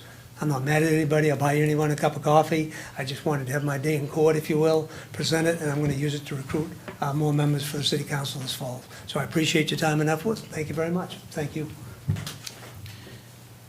I'm going to suggest that everyone take a look at the Code of Ethics, Section 5, at some point in the near future, because it is very specific as to what is a conflict of interest. And it's not a bad idea to review it, but it is specific to the purchase of goods and services, the award of contracts, and personnel actions. There's something in there about that as well. So those are under your ordinance, that's what you have to be most mindful of, with the reminder, of course, that if it's gonna get loose, and you might as well disclose it up front, even if it's not required to, just because it's good practice to do that. Well, for me, what's helpful is that distinguishing legislative action, that really separates out in terms of, because I think that section is being interpreted as involving all actions, even when it's legislative, and that distinction really it helps to define that a little bit better. Thanks. Any other questions, comments? Anybody else from the public want to see? All right, we will move on. Thank you very much. Appreciate it. All right, item 13, public hearing and action on the applications for new or renewal of the following licenses. And I will apologize because I'm sure I will mispronounce the name. Pavita Weistraut Young, DBA Taisana, 321 High Street, for renewal of a city Class C license, liquor and victular, and renewal of a state restaurant malt and vinous Class 3 and 4 liquor license.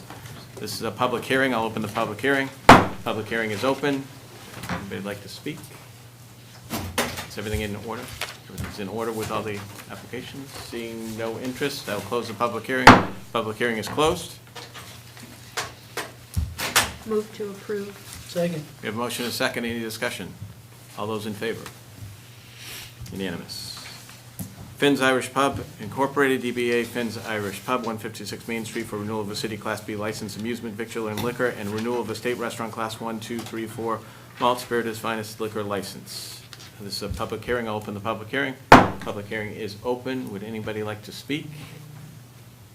You want to talk us into it? Okay. Seeing none, public hearing is closed. Mr. Chairman, move to approve Finn's Irish Pub. Second. We have a motion and a second. Any discussion? All those in favor? Unanimous. Manny's Greek Grill LLC, 248 State Street, Suite N, for renewal of a city Class C license, liquor and victular, and a renewal of a state restaurant Class 3 and 4 malt and vinous liquor license. This is public hearing. Public hearing is open. Anybody like to speak?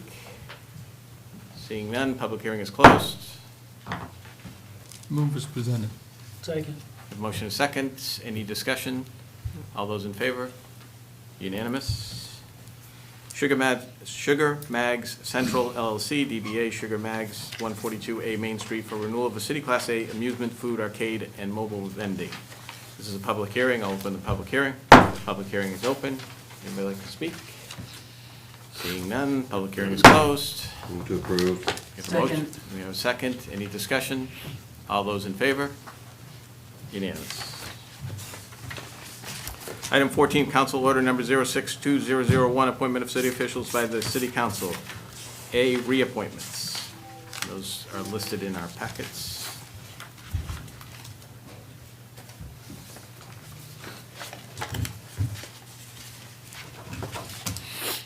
Move to approve as written. Have a motion? Second. And a second. Any discussion? All those in favor? Unanimous. Motion passes. Item 15, Council Order Number 062102, approval of city manager's appointments. A, reappointments, again listed in our packets.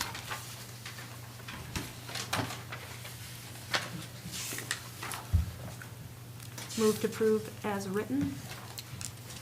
Second. Motion and second. Any discussion? All those in favor? Unanimous.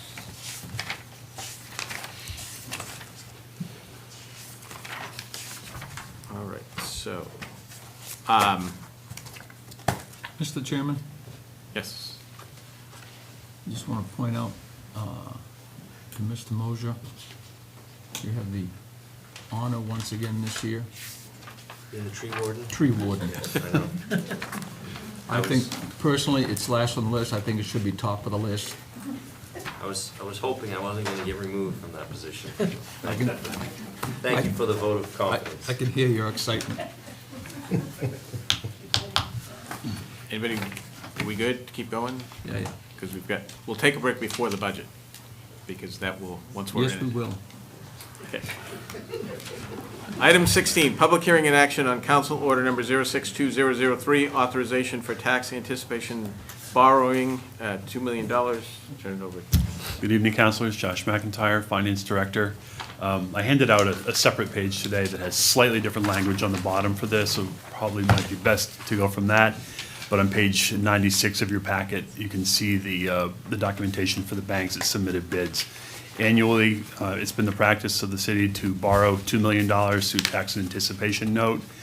We put out an RFP to 6 banks, received 4 replies, and the bids with their interest rates are listed there. Fairly straightforward process. In the past, we take it out on, draw down the money on July 1st, we pay it back on June 30. Last year, we were also approved for $2 million. We only ended up drawing down $1 million. And the interest rates, or the total interest dollar values in the third column of the memo would be what the interest would be if the full amount was drawn down on day 1 and repaid on day 365. I don't anticipate that it'll be that high nearly at all this year, but and in fact, I'd like to kind of move away from the TAN, as Councilor Lyons brought up last year at this time. We did reduce the borrowing significantly for the current fiscal year, and I would assume that we can do that going forward as well. But I still think it's in the best interest of the city to have this available to us this year. And just for anybody to, this is essentially, it's a cash flow issue, timing issue in terms of when tax revenue fees are coming in and. Correct. Going through the summer, the new fiscal year, particularly with a lot of highway projects going on, a lot of cash going out the door. The last tax bills were due the first week of March. They're not due again until September 8th, 9th, or 10th usually. So there can be a little bit of cash flow problems getting to the September tax date. But I think we're getting better, making progress on that. But I think right now it's our best interest. Mr. Chairman? Yes. Move to award the tax anticipation note low bid to First National Bank at an interest rate of 2.87%. I'm gonna hold on that because it's a public hearing and I have to open public Knock hearing. yourself out again. It's a public hearing. I'm gonna open the public hearing. The public hearing is open. Would anybody like to make a comment? All right, I'll close the public hearing. We have a motion. Second. We have a second. Any discussion? All those in favor? Unanimous. Thank you. Item 17, council order number 062004, request of the deputy treasurer tax collector to set the interest rate at 4% on overdue taxes. Josh McIntyre again, Sue McLean, our tax collector, was not able to be here tonight. This is an annual thing that we set the interest rate. For the last several years, we've had it set at 6%. The state this year is only allowing up to 4%, so we're asking that we set the rate at 4% for the year. Discussion. Is there a motion? Move to approve. Oh, it's public hearings. Oh, no, this is not a public hearing. Never mind. Second. We have a motion second quickly. Any discussion? All those in favor? We need the amount in the motion, of the percent. Oh, 4%. do you want to add 4% to the motion? Mr. Chairman, move to approve Council Order 62004, request of the Deputy Tax Collector to set the interest rate at 4% on overdue taxes. Second. Motion and second. Discussion. All those in favor? Motion passes. All right, with that, we will take a 5-minute break before we get into the budget.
And we're back.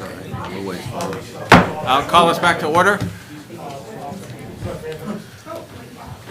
Mr. Counselor, I'd like to make a motion to move item 19 ahead of item 18 on the agenda. Second. Motion is second. Any discussion? All those in favor? All those opposed? Oh. All those in favor? I'm in favor. Unanimous. Whoa, whoa, whoa. I'm against it. Oh, I saw the hands. Let's start over. Motion to move item 19 above 18. All those in favor? All those opposed? One against. So motion passes. So the new 18, Council Order Number 062005, request of the Public Works Director to award the bid for the supply of roll-off rental containers and transportation of municipal solid waste bid. Good evening, councilors. Thank you for that, as we have a vendor here. And this should hopefully be fairly quickly. So back in June 7th, we had a bid opening for a 3-year contract for the supply of roll-off containers and transportation of our municipal solid waste from the transfer station to the PERC facility, as well as some of the other possible facilities when and if PERC shuts down their tipping floor. 10 RFPs were sent out, only 1 bid was received on time. We got a second bid in the mail, but it was not on time. Copies of the bid that we received on time is acceptable, is included in your specifications, and I'm asking that we award the bid to Pine Tree / Casella at the rates shown on your sheet. Council Kaplan. You don't have any conflicts of interest there, do you? I do not. Okay, just. Council O'Halloran. What was the amount of the late bid? Well, actually, it was more expensive than this one. That's okay. What's the amount of the late bid? The containers was $12,000 each, for a total of $36,000 just for container rentals. And then the trip to PERC was $600 a trip. The Juniper Ridge was $850 a trip. Norwich Walk was $950 a trip. And Fiber Right was $600 a trip. If I may ask one more question, was the $36,000 ownership or rental? Rental. Okay. Well, that's what I asked for, so I'm assuming that's what they quoted.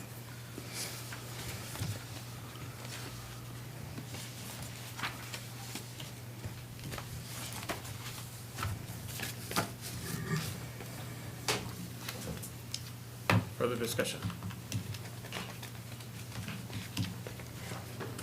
Mr. Chairman, move to approve the request of the Public Works Director to accept a 3-year bid from Pine Tree Waste, Inc., a Casella company, for the supply of roll-off rental containers and transportation of municipal solid waste from the transfer station per the attached bid form. Contract set to expire on June 30th, 2025. Second. You have a motion and second. Discussion. All those in favor? All those opposed? One opposed, the motion passes. Thank you. Thank you. All right, item new 19, public hearing and action on budget resolutions for FY 2023. And before we get into it, just want to kind of set the stage so we understand what we can and can't do, what we need to do this evening. So because a portion of the entire city budget, being the school, it will not be voted on, we can't move forward the entire budget into next year. What we can do this evening is vote on the municipal side, and we can get the municipal side completed and voted on. But at the same time, whatever that turns out to be, whatever that budget is, we will then also, as part of the motion, have a continuing resolution that will allow the city to continue to operate under the current budget formula, pending the vote of the school budget, or I should say pending the successful vote of the school budget. If it doesn't pass, then the continuing resolution will go as long as we're able to. So I just want to be clear that we need to do both of those. So what we're voting on this evening is the municipal side, as we were planning and as we do. We just can't enact the full city budget because all of the whole budget comes together, and once it's all set and the final number, that's when the mill rate is set and all of that. So just a little bit of a change this year in terms of how we move that forward. So then we'll make another one, if the school budget is approved by the city on the election, the next meeting, then we will move to approve the whole thing. Is that what you're saying? Yeah, well, if there's two ways of doing it. We can pass this, and if the school budget passes, this motion can say if it passes, then it automatically goes forward. If it doesn't, then it starts the process over on the school side, meaning that it will go back to the school board, and the school board will then have to develop a budget, which then comes back to the council for approval or whatever. Once that's approved by the council, it then goes back out to the community for a vote. So if it passes, then yes, we can make the motion that it moves forward. If it doesn't, then it will be a continuing resolution until such time that it passes and we have a full budget. Does that make sense to everybody? Clear? So I don't want to, obviously, important issue, want to make sure we're on the same page going into it. Any comments on that?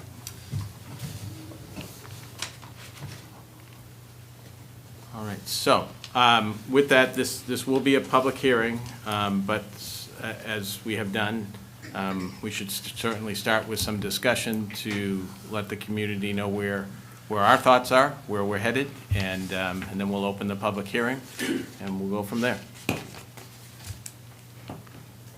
I had a general question. Mostly for people who have been on the council in years past. Over the last several months, there's been allusion to projects or things that have been kicked down the road that are going to come to fruition and need to be dealt with. Do you think that the budget, as it's written now, is moving in the direction of addressing those things? Versus, do we have to be worried that the budget is kicking more things down the road? Does that question make sense? Any particular? No, because I've only heard kind of allusions to it, so I actually don't know what the specifics are. In terms of can kicking. I believe that this budget is what people can afford right now, as far as, if we got everything on our wish list, we'd have a $25 mill rate. Yeah, no, and of course I don't want everything on the wish list, but I'm just referring to this kind of general idea that, well, there's gonna be stuff we have to deal with and it's all coming down the pike and we've ignored it for this long, so when you look at this compared to budgets in years past, are we starting to address those things with this budget? If I may, and certainly don't want to speak for any counselor, but, so, a lot of the issues that, or many of the issues that you've probably heard of, as far as, projects that have been kind of kicked down the road, so to speak, a lot of them are being addressed outside of the budget with the congressional spending earmarks that we've put in for grant money that we've recently received from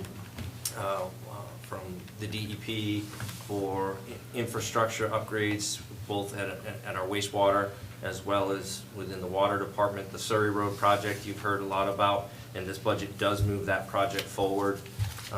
The pump station on Water Street, and hopefully eventually the pump station on High Street, which are both moving forward with this budget. The 1.5 or 6 million that's currently in this budget for public roads is the highest amount that we've allocated for public roads, I don't dare say ever, but as long as I've been a part of the budget process, and we hope to get, to make some headway there.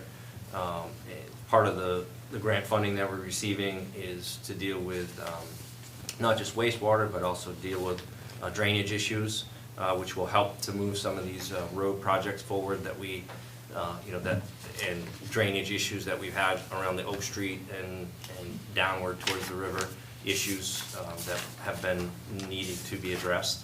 So I think a lot of those projects, that infrastructure-based stuff some of it is being addressed in this, other is being addressed through grant funding and other resources that the city has sought out. The other larger infrastructure issues dealing with the need for, the future need for a new water treatment plant.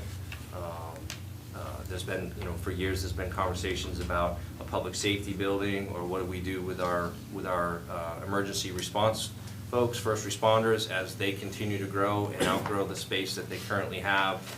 Some of the needs of this building and other facilities, the highway garage and other facilities, those are other major spendings that aren't being addressed in this budget, but unfortunately, those are things that, as Councilor Kaplan just stated, would be cost prohibitive in this current environment to try and address those issues right now. But by having them on our radar and continuing to plan and look at doing those in the future, seeking out other revenue sources to help offset the cost of those, whether it be additional grant funding and things of that nature.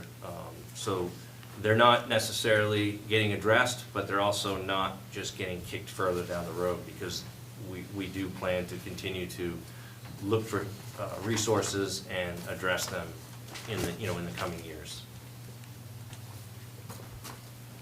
Yeah, I think this budget does a good job of addressing our current needs and looking forward without reducing, with reducing the mill rate. Things are always gonna get kicked down the road, if you will, but I think we do a good job in this budget of looking at those things that are down the road and planning for them, and with the money that we have now, while still reducing the mill rate. Councilor O'Halloran. I'd like to ask the finance director a question. This was alluded to back in one of the workshops. First of all, I guess I need to make a statement. I don't care what the evaluations are, and I don't care what the mill rate is. What I care about is what Mr. and Mrs. Taxpayer have to send in to City Hall. That's what I'm concerned about. And my question to you is this: how much do taxes go up with this budget to Mr. and Mrs. Taxpayer? Well, last week at the workshop, remember, we did provide a sheet that was supposed to show you what it would be for a median household value in the city, which is 175 according to the tax assessor. So it was up by, excuse me, it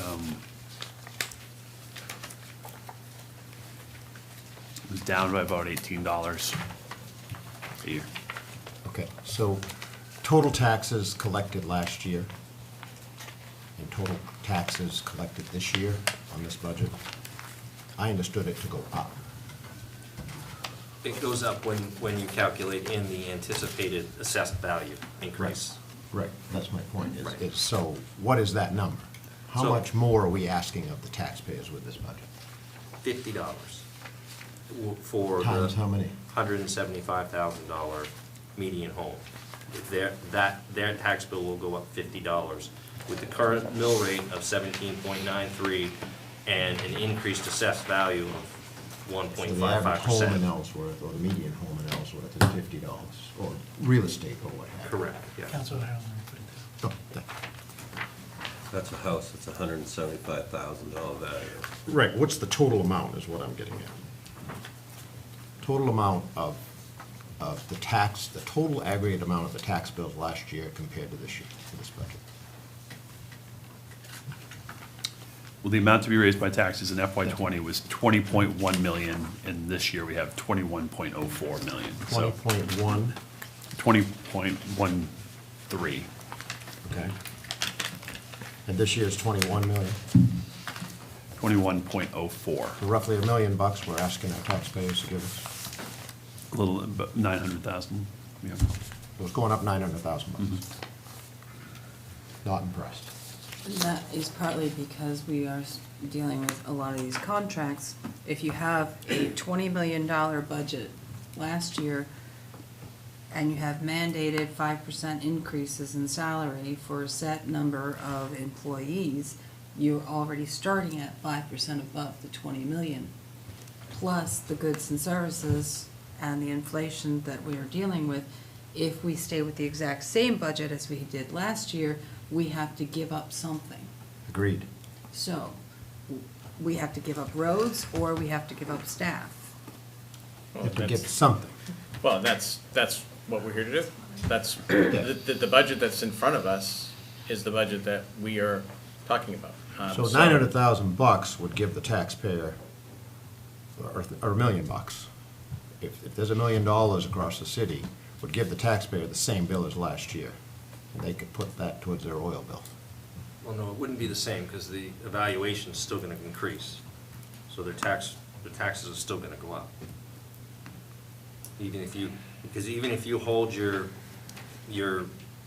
ask to the same dollar amount, that assessed value is still increasing. So you're still gonna collect So the money.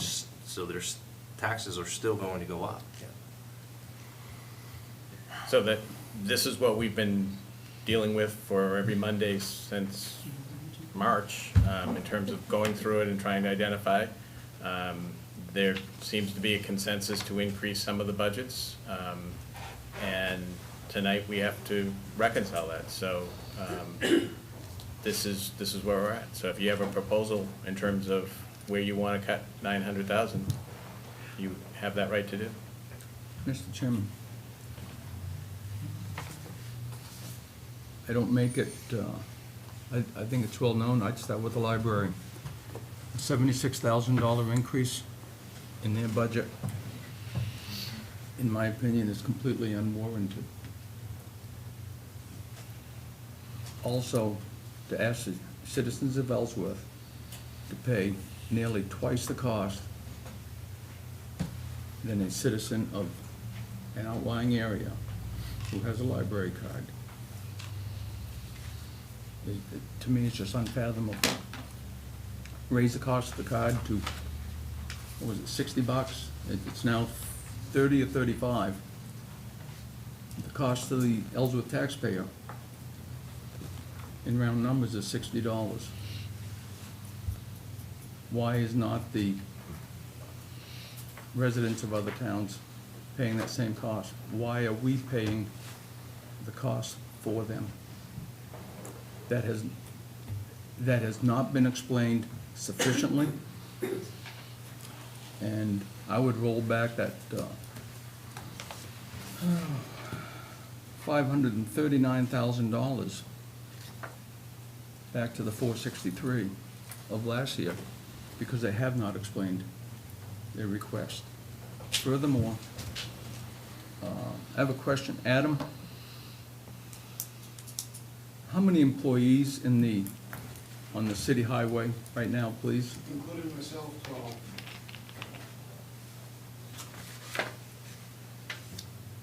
I'm sorry, I didn't hear. Including myself, 12. Oh.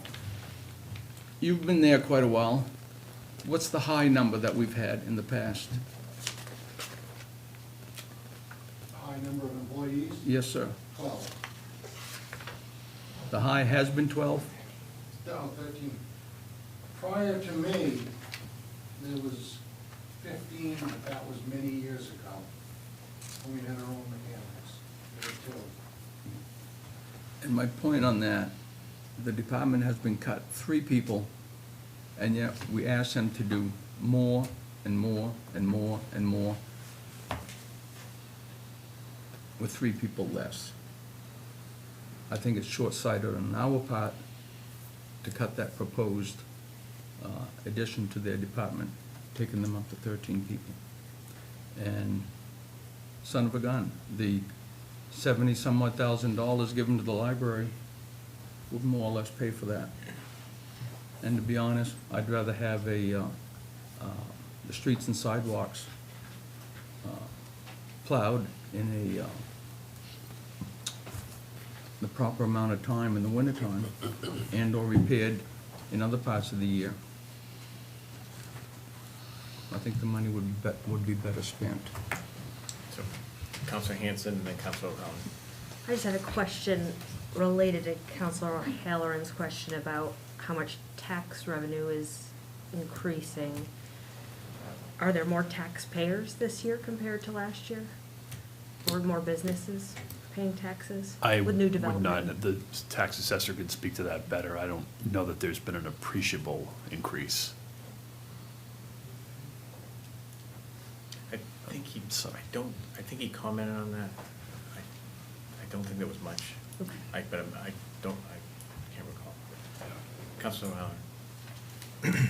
I'd just like to point out that the library budget is asking for the same amount they asked for 7 years ago, and I haven't seen that from any other department. The flat budget since 15. I don't see any flat budgets going back from 15 here. Yeah, and I'm not gonna make it about the library, but Yeah. I just, in terms of that, because we've talked about this repeatedly, it's still an increase from where it's been the last 2 years. And comparatively speaking, when we started this, we did look at a comparison to other like communities, like libraries. And just in terms of my personal feeling is that we have not seen the data to suggest otherwise. I would agree, if we're going to leave the budget the same as it's being proposed, one thing that I would insist on that we should make a part is, we should, to your point, is that anybody that purchases a library card should purchase it at the same cost that the Ellsworth resident that we're paying for out of tax dollars. And so that should be $60. We should not be subsidizing other people in other communities. And that will push them, they can go to their town and they can push the issue. We should be focused on the citizens of Ellsworth, period. And if we're not going to do that, if we're going to say the library will treat differently, then where else do we turn to make reductions? Councilor Hanson. I guess this is the time that we're talking about the library. I assume Well, we'll I also think it's talk all about kind it of- yeah, it's- when we go you can- individually, but we don't charge people from other towns to drive on our roads that we plow. Our library is a valuable asset. We've seen degradation to the library over the last couple of years with the cuts. I really think it's just a matter of, do we value this institution, and are we gonna support it so that it can still exist with a director that stays, with librarians that stay, with a roof that doesn't collapse? When people from outlying towns come in and use our library, it benefits the city. It just does. So this thing about charging them $60 for a library card, that just seems crazy to me. All we're doing is asking them to go shop in Blue Hill and Bar Harbor instead. But anyway, we can talk about the library when it's time to talk about the library, I think. Well, I think we're talking about. Or we're talking about, but we're not gonna vote, you said We're we're not gonna gonna vote vote, each. we don't vote unless somebody brings it up. I mean, that's, if there's, we will get to a place where there will be a motion about the budget. Oh, okay. And then there'll be. So if we wanna make a motion about the library, we should just make it? Well, I think we should make a motion about the budget, and then there can be other motions that are made with that. That's the proper way to do that. So so we have the budgets in front of us. The motion might be made to approve the budget. Someone else can then make a motion to say, I'd like to amend the budget with this, and then we deal with that item. And then somebody else can make another motion, and that's the proper procedure for doing that. We tried to, as you know, reach some consensus prior to tonight, so we wouldn't have to go through this multiple iteration, but I don't. But we're all just saying the same things we've said on other Right, nights. exactly, and we haven't. We don't all think the same way about the library. I support the library. You tell me when it's time for me to make a motion about the library. Well, we need to have a We'll make public a- hearing first. Okay. So, Yeah. right now, we're in discussion, we'll open it up for public hearing, then we'll come back and Sounds we'll good. sort through the mess of motions that I think we're Got it. going to have ahead of us. But I do think it's an important distinction, is that we don't agree in terms of, I don't know the degradation, I think the pay for the librarian was good pay, comparable, competitive. Oh, I don't think it was about the pay. We have a system of oversight. The oversight for the budget is different than the oversight of the library. The Board of Trustees, by charter, oversees the library. If there are other issues in terms of the library, that's for the Board of Trustees to deal with. All we deal with as a council is the budget, ultimately. Yeah. So how everything else plays out is beyond our ability and control. We don't have that. Manager Mosher does not have oversight of that department, so he can't influence. They provide some support, but at the end of the day, decision-making. So it's more complicated than just this straight line, boy, we think we should appropriate X, Y, Z. At the end of the day, there's a different system and structure that the city has put in place to oversee that. Sure, but if the director of the library feels like the city council is always trying to cut the library, that affects morale, that affects someone's decision to stay. So So I there's- think we do affect that, So there even was- if we don't have. So there was direct- one cut, let's, just a historical context. 2 years ago, 2 and 3 years, 2 years ago, there was one cut. The library budget was reduced down to a level that council felt was competitive with other libraries. That was the cut. The next year, it would remain the same. This year, what came before this council was an increase. So there's only been one cut, there hasn't been ongoing cuts. But in fairness, they had to come up with reserve money or money that was already that they had to see them through. Correct. Those funds are gone. But that was intended, and the council at the time voted to utilize and appropriate dollars so that would give them time to address the financial piece. That was part of it, so let's not And- forget about that reality. It wasn't just And cut. since that time, they've gone to town meetings, they've knocked on doors, they've held fundraisers.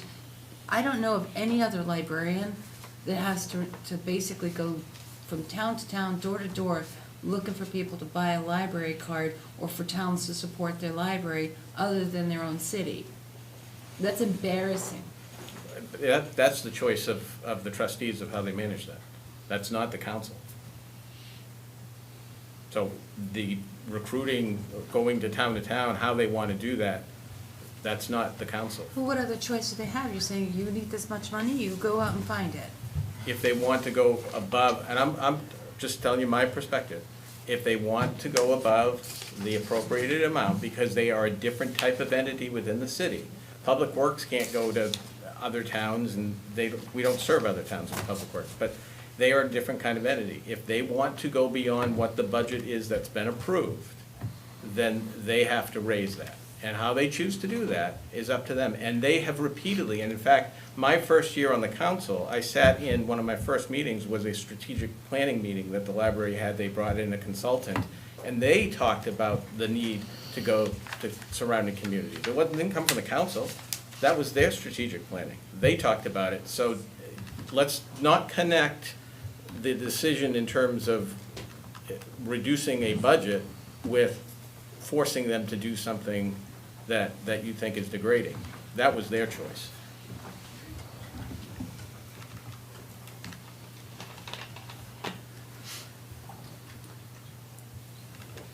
That's pleasure. My question on the library,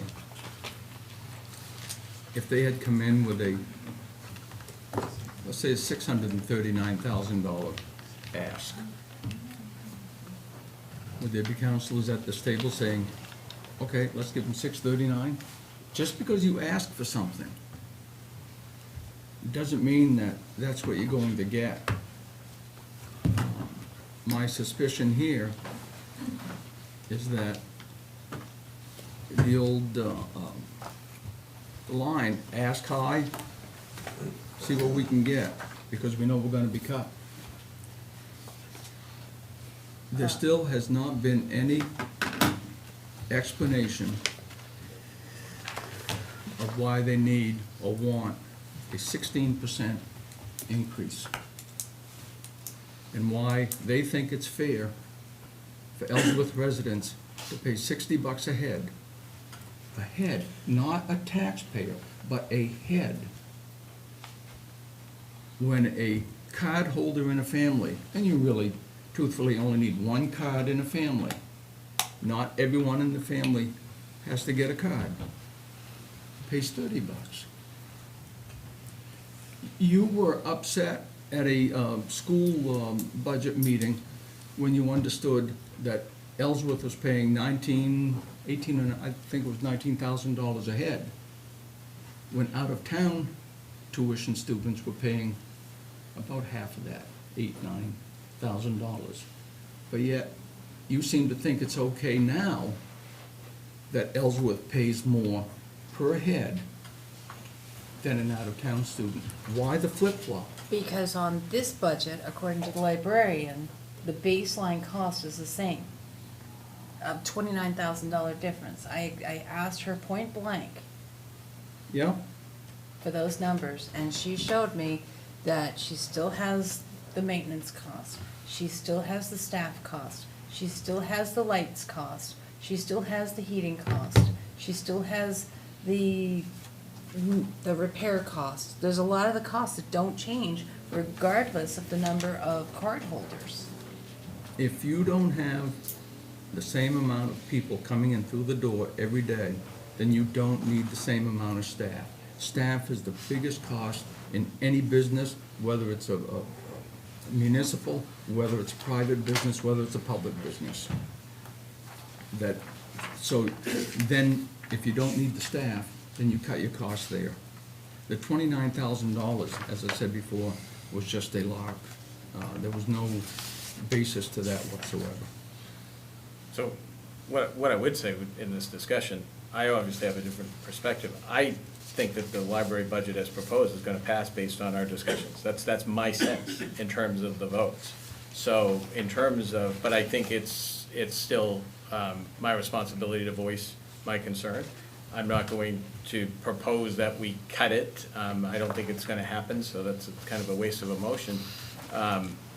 But I do think that it's also important to point out that if we're talking about, if there's a concern about the level to which the budget is at, and that we have a responsibility to the citizens, then let's just be clear that what we're voting on with this part of it is an increase. That is an increase. It's an increase from last year for the library. I think it's going to pass in here, but everybody needs to know in the community that that's what we're voting on, that that's embedded in this budget. I think we need another firefighter. I think we absolutely need another firefighter, and as we go forward with the number of calls, I don't support that in this year. I don't think we should be adding any positions given where we're at with the economy. I think it adds too much burden on the community. I think we have a pending, hopefully, grant that we'll be able to bring on some additional firefighters mid-year. And I think next year certainly will be a critical time where that would need to happen. But I'm okay with it because I think we need to make sure that we also shore up our staff in the city and address the budget. So for me, it's always about compromise and trying to find it, but it's also being honest about what we're doing. And the reality is the library is an increase over last year. A 3% increase over last year's budget. But it's an increase. Yeah. I'm sorry, how much? Last year's budget for the library was, From the taxpayer. not from the taxpayer, the budget, because they had rollover funds, was $648,172. That's how much it cost to run the library last year. This year, they're asking for $673,523 because they don't have those same rollover funds. That is a 3% increase in how much it costs to run the library. And where did those rollover funds come from? I don't know, I wasn't here last year. Unspent COVID monies money. that was given to them by the taxpayer in previous years. Right, that they had because of COVID, so because they couldn't. No, No, it wasn't do any of their COVID. normal It wasn't things. COVID. COVID had nothing to do with it. It was so it was just Unspent general funds, appropriations. so it was carryover funds that were appropriated back to the library. But my understanding from what Amy said is the reason they had all those funds is because they couldn't do the work they used to do during the years of COVID. No, their personnel costs did not change. They kept, all their staff kept working during, they just didn't work on site. It's a 16% increase. 464, now they want 539 from the taxpayer. Councilor Heller. Little different subject, but in this budget. I can't believe that we couldn't get rid of $1 million pretty easy and give the taxpayer the same bill. They have increased costs, everyone has increased costs. And I'd like to point out, and Josh, I need your help here, okay? I'd like everyone to know that our expenses are really 15 million, and there's a projected revenue of 5.7 million that we're taking in. So of that 5.7 million, not only are we taxing Mr. and Mrs. Taxpayer, over and above that, we're asking for other revenues from them as well. And maybe some of these revenues don't come directly from our taxpayers, but line by line here, I don't know, you've got a $5.7 million revenue forecast that brings our net budget down to $9.5 million. So how much of that 5.7 million are we asking over and above our taxes from Mr. and Mrs. Taxpayer? Is all of that coming from our city, that revenue, 5.7 million, does that all come from our city? It doesn't, does it? No, but 1.9 is intergovernmental, mostly from the state. Road revenue sharing, tree growth reimbursement, state revenue sharing, homestead reimbursement, so there are 2 million of it is coming to us from the state. Okay, so of 5.7 million, we're asking for another 3.7 million from our citizens? Yeah, in addition to their regular property taxes, yes. In addition to their property taxes? Correct. Okay, that's what I'm Right, just trying to so- figure out. Of the 5.7 million, after property taxes, we're gonna ask, not just this year, every year. The citizens of this Ellsworth is gonna package up 3.7 million and truck it down to City Hall? In one way or another, yes. Thank you. Do you want Is to some of that in the explain form that? of the enterprise accounts? I'm sorry, no, those are not enterprise accounts. Can you give some examples so it's not just left as? Sure, I mean, let's see. IT services revenue, there's a $20,000 for services that they provide to somebody else. I think actually the county works and pays our IT people for some stuff. We get $20,000 for the sale of Ellsworth, from what comes in there, so that's not coming directly from the taxpayers. We have a cable TV franchise fee that's paid for us by Time Warner of about $90,000, so that comes in. It's not coming from the taxpayers. So payment in lieu of taxes, I can't remember exactly who does that, but there's $27,000 paid there. Jackson, I thought theirs was a different one, 60,000. Yeah.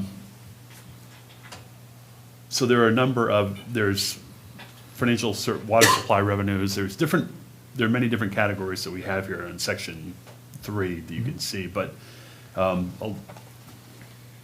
there is vehicle excise tax, but not all of, I should have not said quite that all of it was coming from citizens, because there is like the cable TV franchise. There are some funds that come in that are not directly coming from citizens. So of the 5.7 million, give me a number, an estimate. You said, Well, 3.7, if you take away this intergovernmental from the state, it's not really broken down that way, so it's gonna be really ballpark, and I'll say another 2.5 million, I guess. that the citizens of this town are bringing to City Hall. Yes. Half the bucket, half of the revenue comes from our. I think Is that's. that like for fees, like licenses and? It is. Yeah. So like, Yeah. so a developer coming in, that would include fees associated with that? Yes, and planning, code enforcement fees, Yeah, all stuff like that. All of those kinds. Yeah. Excise tax would be the biggest one, Josh? Vehicle excise tax, we're estimating about 1.6 million, yeah. Which is state. State mandated, Yeah. so, but, yeah. Just my point to the public is that we're not just asking for $15 million here. We're, in addition to their tax bill, we're asking for another 2.5 million from the people in this city to bring it to City Hall. For purchases that they make, such as licenses, such as excise tax, such as fees. I didn't say it wasn't a purchase, I'm just saying that we're asking another That's 2.5 correct. million over and above their tax revenue on property. Yes. Okay. So Councilor Howard, you just stated a minute ago that you think we could find $1 million. I'm certainly open to hearing that, and I'm not closed off to it. What ideas do you have? That's 6.5% of the $15 million expenditures, okay? So my feeling is this, if this city can't find $1 million and send a tax bill the same as last year, come on.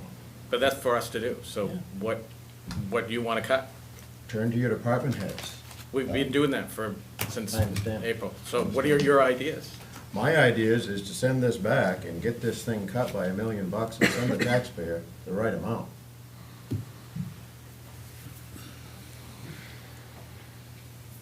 Right, I'll pause for a minute and we'll open the public hearing, see if there's anybody that wants to comment. Public hearing is open. Would anybody like to speak on the budget?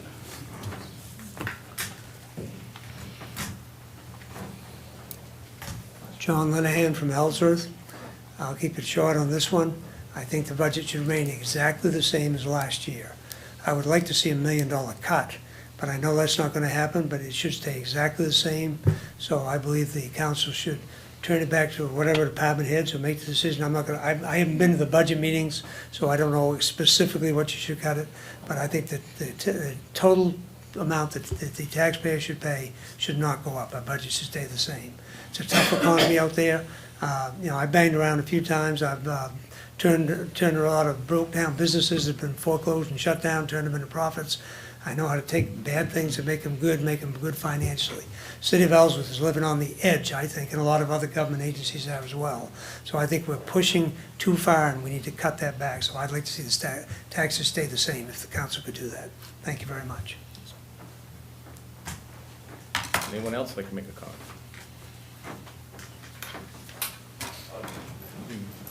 It's a roll. You have to show. You can try to sit there, but I'm gonna. Gordon Workman, Ellsworth. I do get a fee on my Spectrum bill of $6 a month for a town franchise fee. So the taxpayer does pay that. And the last time I checked, it was around $125,000 that you guys collected.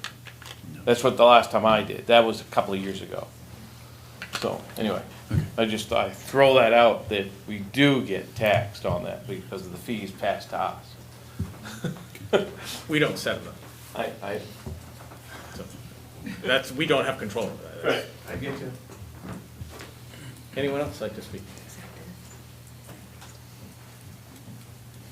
Seeing none, I will close the public hearing. Public hearing is closed.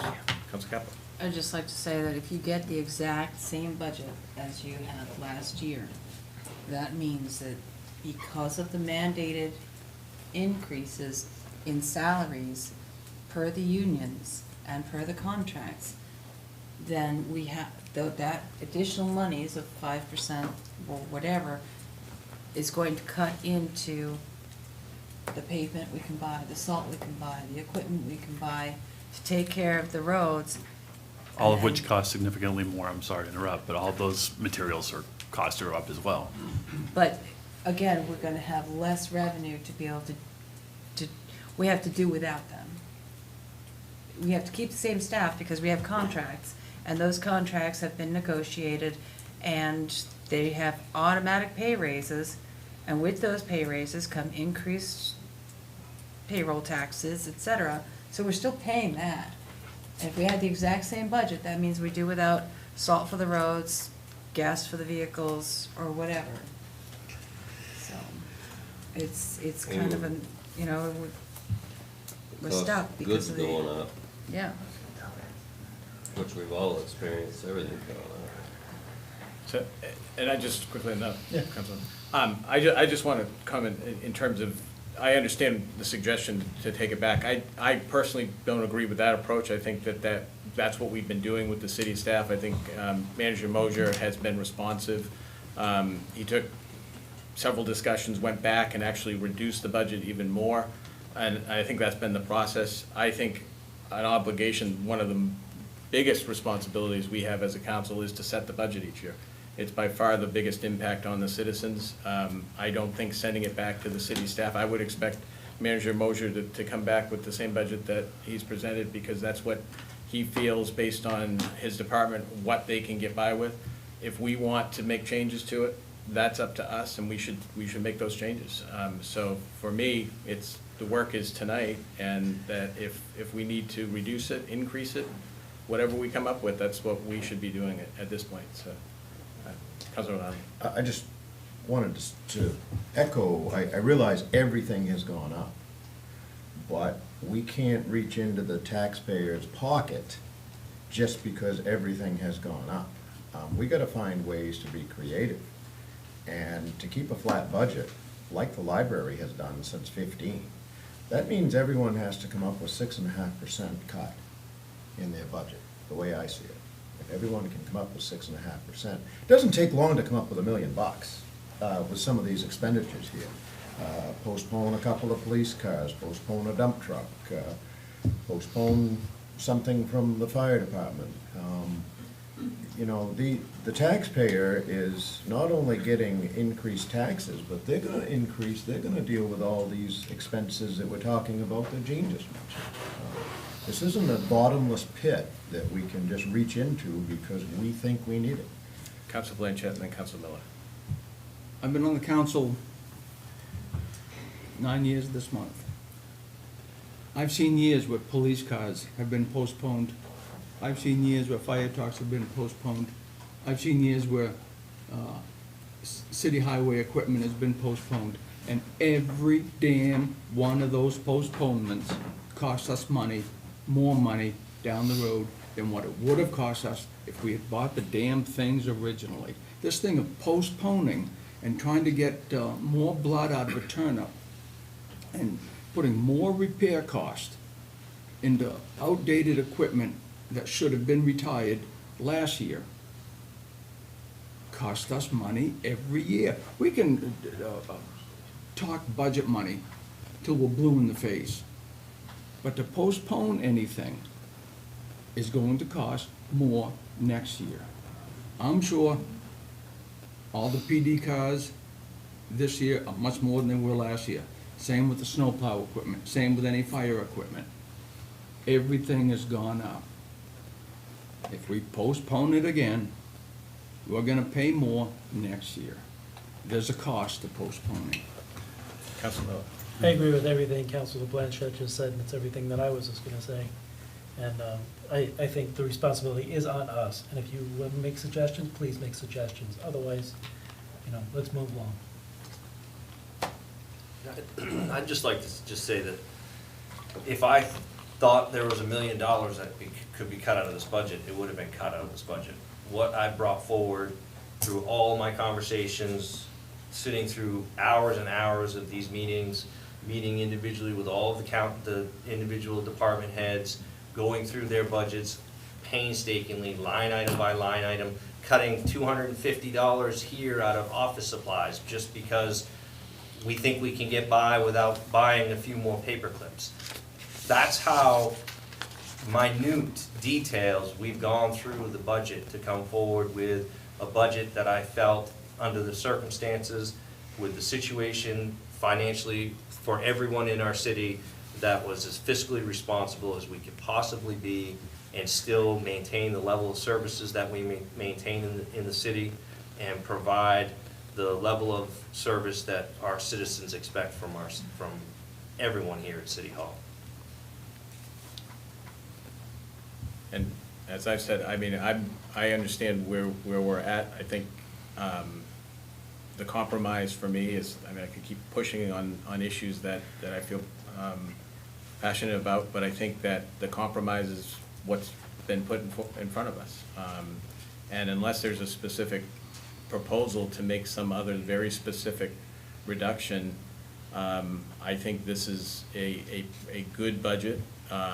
It's minimal impact overall, and the reality is that what is the number one concern we hear about our roads? We have a lot of miles of roads, more than any community, and putting the amount of dollars to that, to address that, we have to do it, and we have to do it at some point, and we did it in a year where it's not driving the budget into an outrageous levels. So if it wasn't this year, if it wasn't for the valuation issue, it would be a decrease.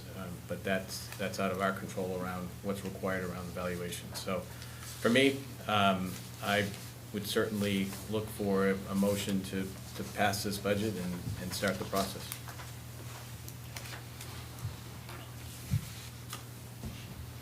Mr. Chairman, I would move that we pass the budget as presented, with the exception of the library, instead of being 539, to make it 487,200, which is a 5% increase over last year to cover their costs that have gone up due to inflation. That's an increase of $23,200. Can you just say it one more time? I didn't hear your numbers. The ask this year is 539, last year was 464. I would propose an increase in their budget of 5%, in line with increased cost, that's 23,200. And what's that number? What are you suggesting? 487,200. Mr. Blanchett, would you be amenable to splitting the difference and going for 500? No, ma'am. 500 makes it 9%? Still less than 10. Yep.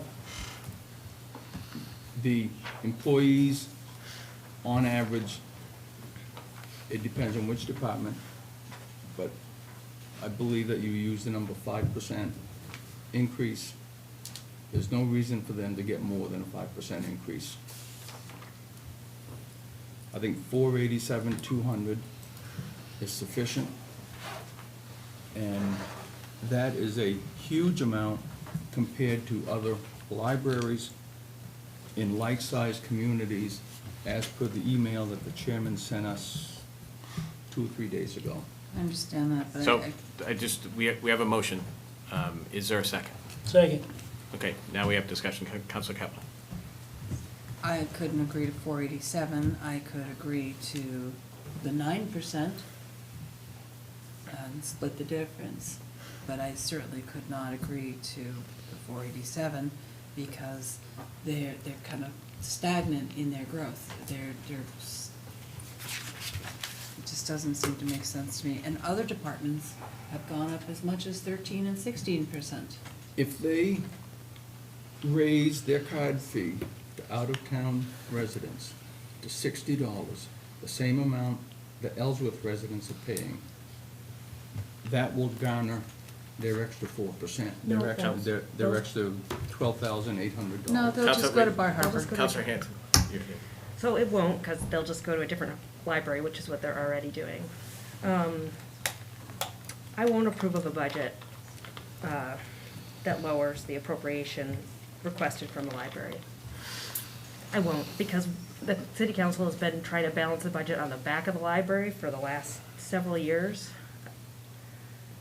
Average over the last 4 years increase requested from all the different departments, I add it all up, and the library has been at minus 1.25% compared to most other departments, around 4 to 5% increase. And I don't think it's fair to balance the budget on the back of the library again, so I won't vote for it. Counselor Miller. It's not balancing the budget in the back of the library, it's bringing the library into a reasonable amount compared to others, towns our size. It has nothing to do with balancing the budget on the back of the library. It's being fair to the citizens of Ellsworth. I don't think we need to debate it that much more, I just won't vote for it. So a motion and second, any other discussion? Is everybody clear about the motion? It's to pass the budget with that change for the library. I won't vote for it with Well, that then- change as it stands. We're gonna learn in a minute, right? Yep. I'm just waiting if there's more discussion. All right, then we will vote. All in favor of the motion? All opposed? Motion fails. Is there another motion? Mr. Chairman, I would vote to pass the budget with splitting the difference as a compromise at that 9%, putting it to an even 500,000 for the general fund appropriation for the library, There's a motion. Is there a second?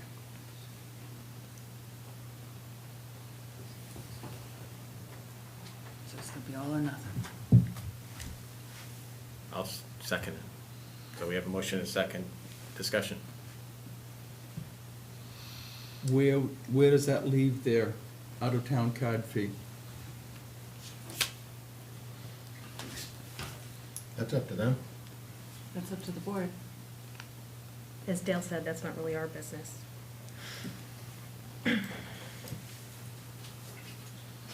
The board has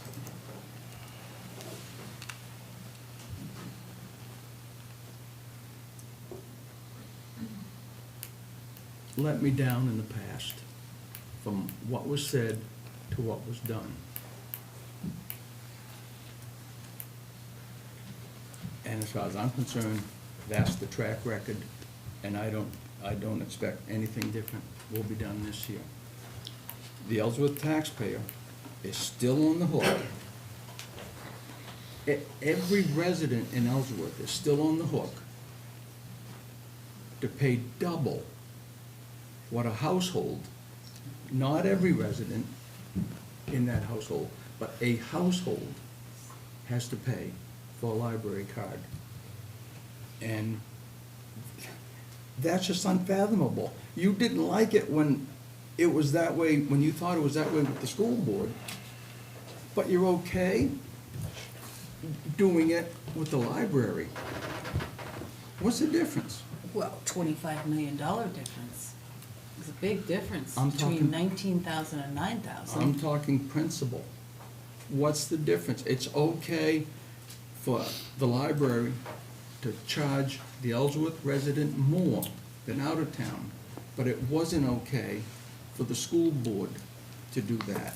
Not that many libraries charge Ah. out-of-town residents. And all those patients. Evade. All those people who come in, shop at our stores. Money That- comes in from those people Wait, coming in. One at a time, please. Money comes in from those people coming in. Having a library that is functional, that has good librarians, that has a director, that is a beautiful place for people to visit, is good for the city. And all the businesses in town, you know, they're filling up, and the library is an attraction for that. It helps keep our town vibrant. Councilor Blanchett. The two of you make it sound as if every visitor that comes into Ellsworth pops into the library and makes use of it.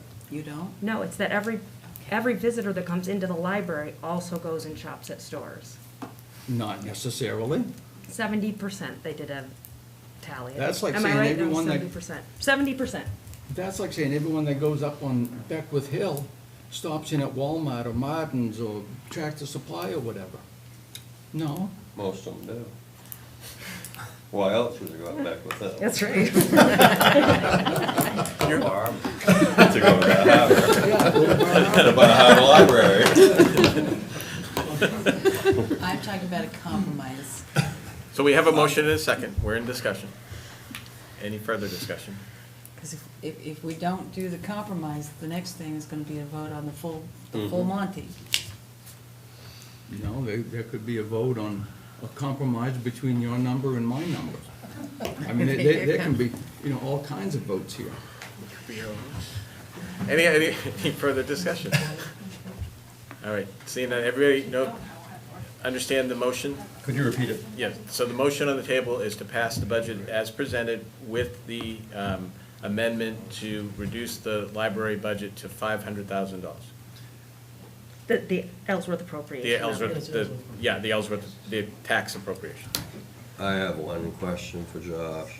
How much would that change the taxes if you cut them $5? If you cut $40,000 out of the library, that's what that would be. That's about a penny. A penny. $4, $5?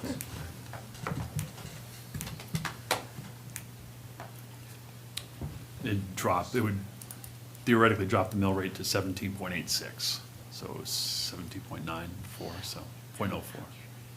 How much is that in $175,000 household? What was the mill rate? Go in the video. It would be Josh? 17.86, so. That would bring that down to 3,125.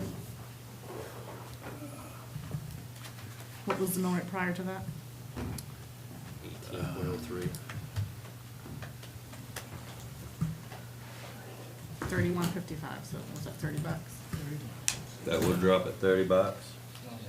Is that right, Josh? That Hold on. doesn't Sound right Saving for- $40,000 would drop $30, that doesn't sound right to me.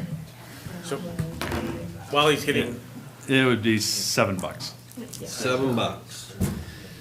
So $7, I mean, I just shouldn't keep it at what they need to run the library for the year. $7 to convince all these people to go to some other city to spend their money. I don't think people are gonna go from Hancock, Trenton, Lemoyne, Surrey, to Blue Hill, to the Martins over there, or to the Walmart over there. They don't have a Martin's or Walmart. There's my point. so, while we're still in discussion, I would just point out, because we will get accused of picking on the library.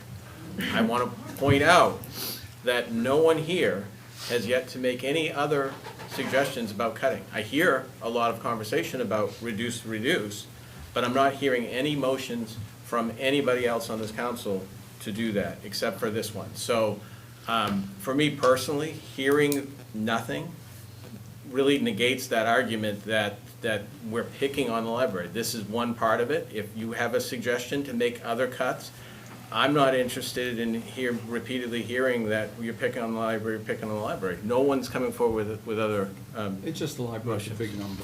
so. I've got another Council one for Blanchard. you. Maine Lobstermen's Association. They came in this year for the first time, asking for money, and we said, sure, we'll give you $1,000.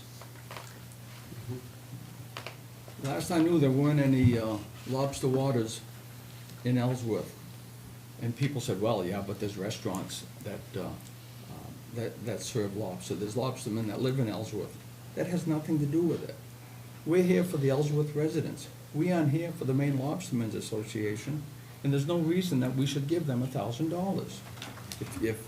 If you guys are truly interested in getting this budget down to as minimal as possible, we would do away with that. And to make matters worse, we gave them $1,000, or we cut $500 from the hospice. I'm telling you, there's a lot more people in Ellsworth that are dealing with hospice and the illnesses of the aged than there are concerned about lobsters. But, just my take. Well, there's also, the Heart of Ellsworth money was how much? 5,850? I think it was 3,500 this year. So, for flower pots, I mean, people want roads, they don't, when they pay their taxes, they think they're paying for roads, bridges, schools, fire, police. They could do without flower pots. That could be something they do on their own. Yeah, right now Still we're have a dealing. motion. Yeah, we have the motion, because the motion is that if this passes, we will have passed the budget. So if there are other motions or amendments that need to be made, if there are any other changes that councilors want to make before we take this vote, now the vote may not pass, but before we take it, you have to understand that that motion on the table is to pass the budget with this one change. And that's why I'm pointing out, if there are other amendments that anybody wants to make, now's the time to consider that before we vote on the main motion. I think we should remove the $1,000 for the MLA. Is that a motion? Yes. So we just add the motion to the other motion? Yeah, we will vote on the subsidiary motions first, of whether we accept that. and then- Individually or as a clump?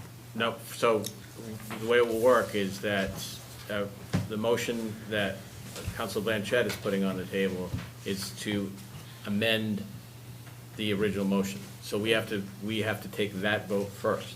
That will either pass or not. And then we go back to the overall. So So the motions will add ding, ding, ding, and we will vote on them ding, ding, backwards. ding. Correct, Okay. because it's when you want to change the main motion before we vote on it. Okay. So we have a motion. Is there a second?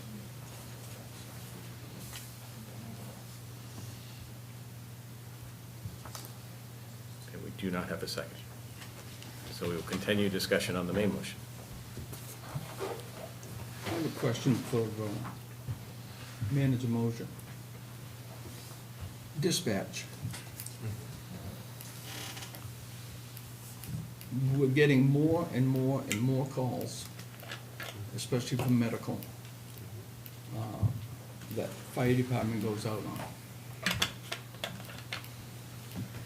Do you know, in round numbers, the increase in calls that entails? Or Chief, might you? You guys are up to 1,200? Last year, we ran 1,200 EMS calls, we ran 1,600 calls total.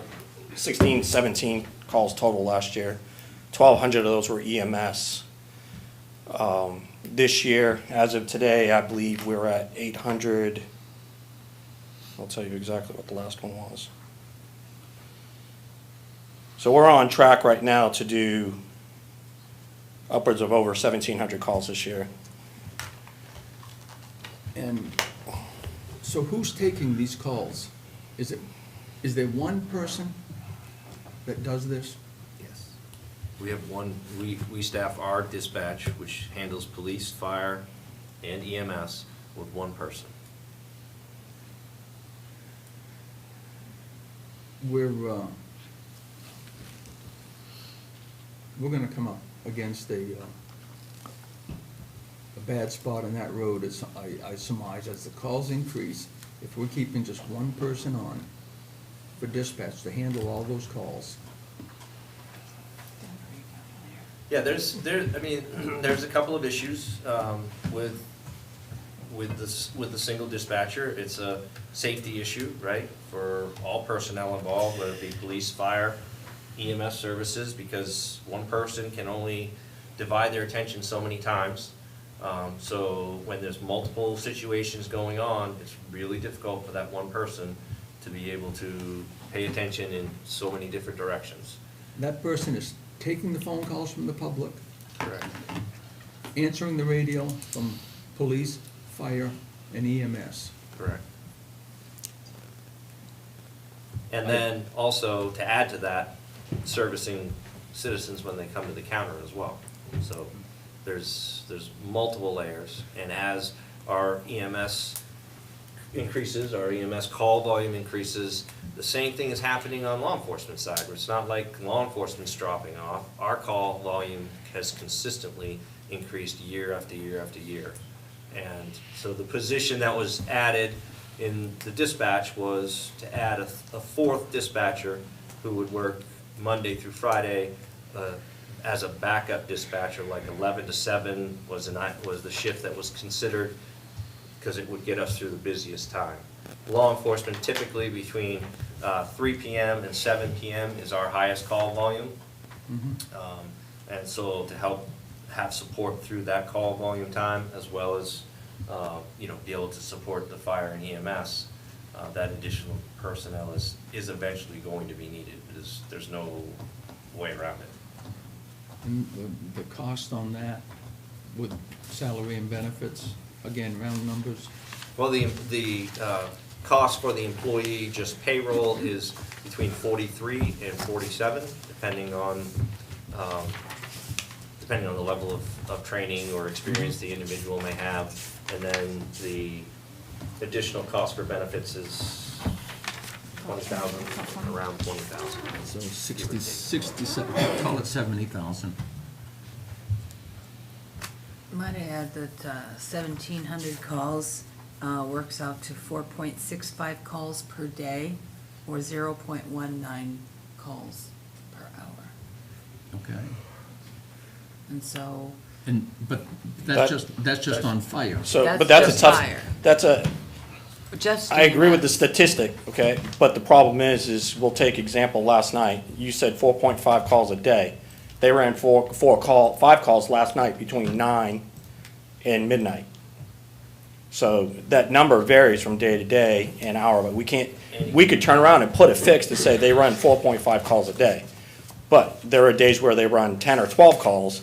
There are days that they run 2. So when you're talking about a dispatcher, and them having to handle those calls from 7 a.m. until 11 p.m. on top of the police department, and then the average person can only concentrate on one thing at a time, and being forced to listen to the police channel and the fire channel, and having to prioritize which one has the more important call going on at that particular time if they're simultaneous, then answer a phone. It's just, I wouldn't even ask my own guys to do that, let alone ask somebody who's stuck inside that office with no relief. It's just way too much work. You're gonna lose people that way. You're going to lose people that way. That's what I'm afraid It's of. too much. It's too much. And I think that a dispatcher should be added back into the budget to alleviate what we all know is going to happen. There's going to be an omission made of some kind, there's going to be wrong information of some type handed out, and that's gonna open up the city to a huge liability lawsuit. And for the $70,000 to just put the chances of that happening, of getting rid of those chances, to me is a good investment. Is that a motion? I'll make that a motion. I have a motion. Is there a second?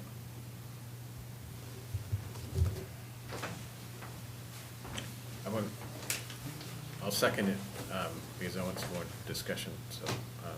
Well, I think a bigger need would be the firefighter that he's asking for. That's a huge safety issue. Not having enough firefighters at a scene is a huge safety issue. It is, but we've got 3 grants out, that we're gonna I get the know, answer but we in don't- yeah, we don't September. know. Well, forgetting. here's the thing, and I really want to relay this and not kind of discourage you, but a grant is only an application. There's no guarantee. It's heavily competitive, and we may not know, they have until September 30th. So if I rely on waiting for a grant to find out if I can fill that one position till September 30th, we've passed that opportunity in this budget cycle to put that one person that we're asking in hopes that we'll get the 3. But I have one shift that's short already. All the departments in the city are running short, and it's hard to prioritize. I'm passionate about my department. I'm concerned about the safety of my crews. I'm concerned about the safety of the people out in the city. They're running calls left and right, running a lot of EMS. They're on scene longer times now than they've ever had to be, because the other night they were waiting for an ambulance from PAC. They had an ambulance coming from Bangor to run a call here because our contracted ambulance sent their second ambulance to Bangor yesterday to offset their staffing problem, shortchanging us to 1 ambulance overnight. PAC is now complaining. City manager and I have both received emails from a mutual aid ambulance concerned about the number of times they're spending here in Ellsworth. Chief, what is PAC? I'm sorry, Peninsula Ambulance, coming out of Blue Hill. Thank you. So our citizens are relying on our personnel to stay on scene longer than 10 minutes to do basic level care, waiting for ambulances to get here. The problem is, being shortchanged on personnel puts us in a situation like last night when we had 4 calls going at the same time. We now have to have calls on deck waiting for us to get to those calls. Last weekend, we couldn't even get to a call because we were short shift, and we weren't able to respond to a call because we were waiting on scene for an ambulance. We're at a kind of at a no-win situation here. We know what the plan is for the future. We identified it in the workshop of where our staffing needs to be over the next 2 years. But if we forego it this year, it's going to cost us more next year. And then when we want to get to that number, by the time we do an ambulance service, we've increased that cost even more. Yes, I'm going to continue to push and try and get grants to help offset some of that cost over time, but it's not a guarantee. The guarantee right now is if I put the 1 firefighter on the short shift, then all my shifts are at 5, we can make do with that. I can make do with that one extra guy, and we can make things happen. If the grant comes through, then we've got 3 years with those 3 additional people. But that's if the grant comes through. So, Chief, what if another firefighter was added to your budget, but not to come in until next January, 6 months into the year? That was actually the request. That's what's proposed. Okay, with the stipulation that goes away if you get your grants in September. You're still gonna short shift. That's I understand. I see the compromise. I see the to compromise. delay it until next fiscal year where then you could get to that number. I see the compromise. So I'd be willing to do that. Just, for me, I want to get that shift to where it needs to be. I understand where we are at the budget. I don't want to be the only one here who feels like I'm being selfish.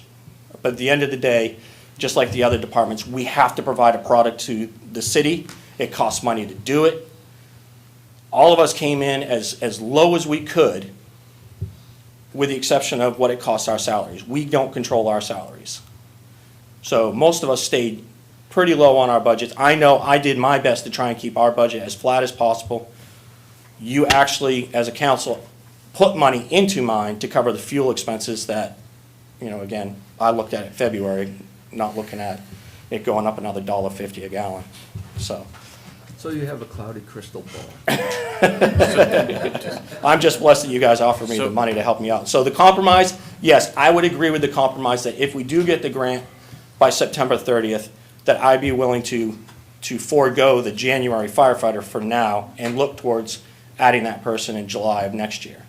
So a couple of things. One is, I appreciate that. 2, city works, or government works a little bit different than the private sector. You can't recruit if it's not in the budget. So one of the concerns would be if you lost a firefighter, and hopefully that won't happen, but then you're stuck in terms of not starting that recruitment process. So by having this in the budget, we won't be spending. It takes time to recruit, but without it being in the budget, it can't happen.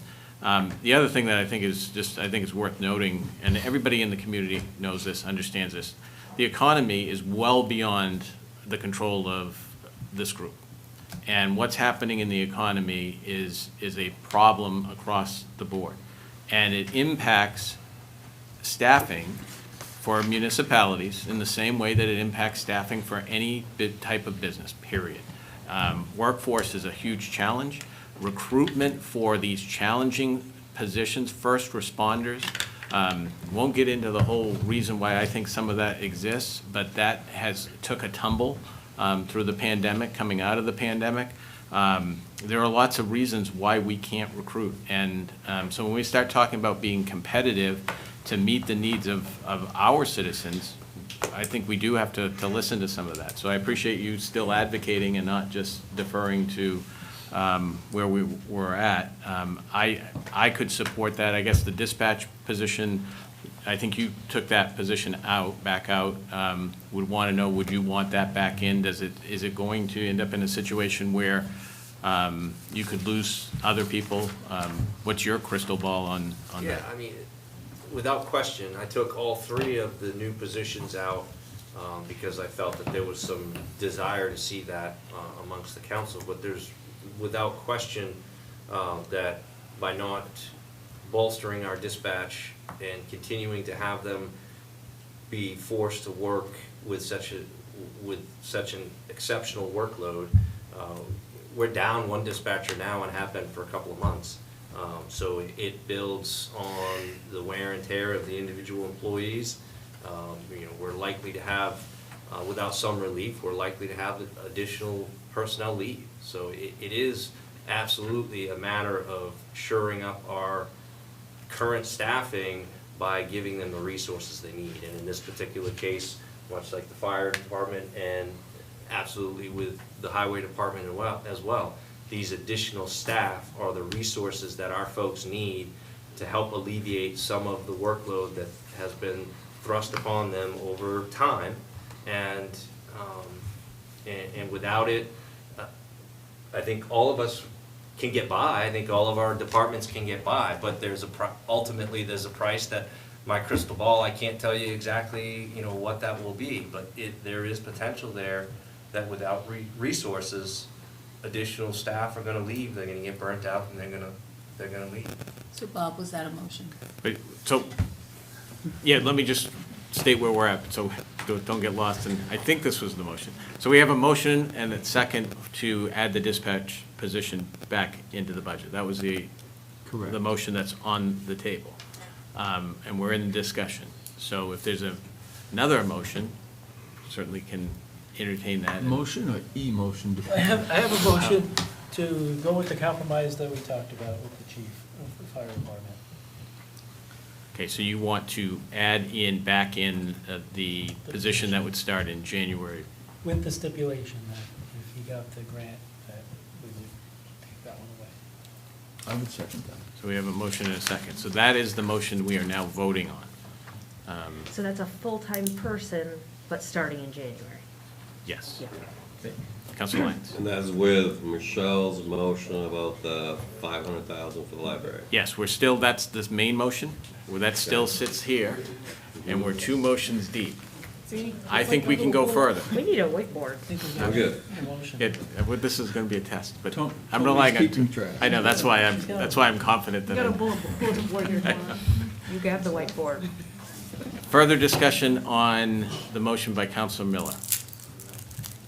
On the fire? On the fire. Seeing none. All in? What?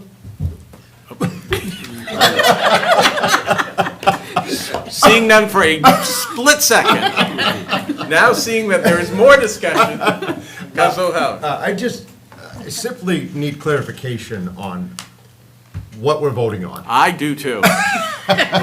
So what we're voting, okay, so we had a main motion by Councilor Kaplan to accept the budget as presented, amend it with the amendment that the library would be at 500,000. So that was our motion.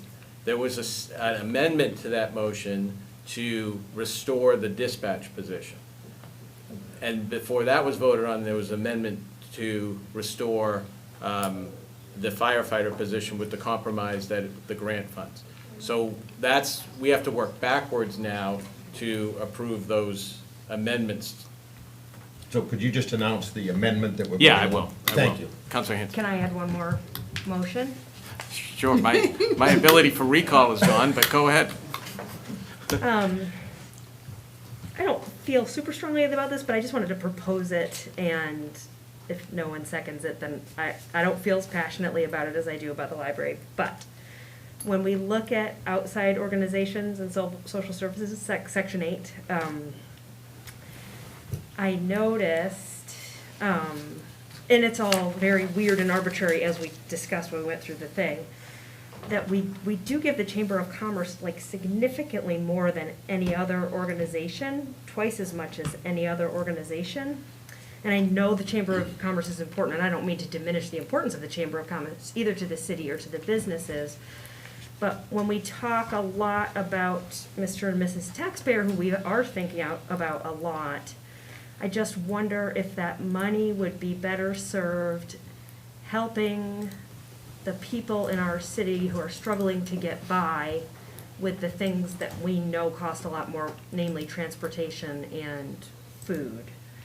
So my suggestion, my motion, would be to give the Chamber of Commerce $5,000 this year and to redistribute the remaining $5,000 for Down East Transportation, Friends in Action, Loaves and Fishes, Families First, and Down East Community Partners.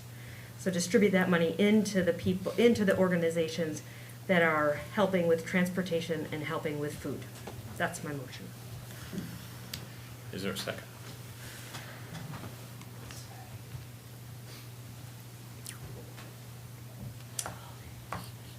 Hearing no seconds, puts us back to the motion on the table, which is, the motion we are now voting on is Councilor Miller's motion, which is to restore the full-time firefighter position with a start date no sooner than January 1 of 2023. And should the city receive the grants that we've applied for, the grants would then cover that position going forward at such time that we receive the grants. Everybody clear on that?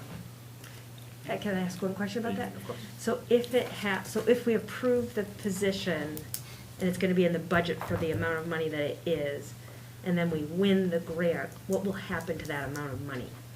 That will be unspent funds, and that will be up to the council to decide at a later date of what happens to it. Okay. So it can go to reducing, it can go to all kinds of things. Okay. All right, all those in favor of the motion? All those opposed?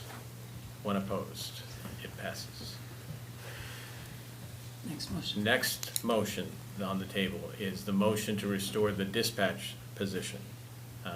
Full-time, was it full-time position? Full-time position, full-time dispatch position.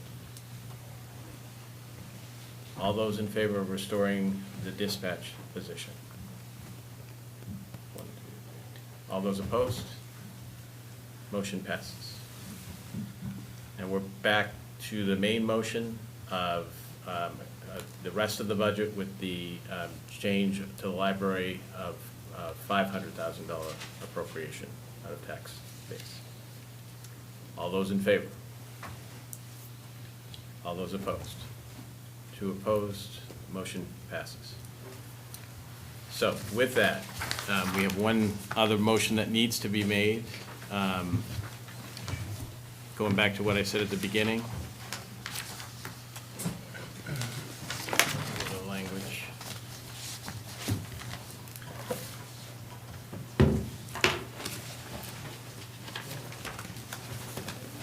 This is a motion for the continuation.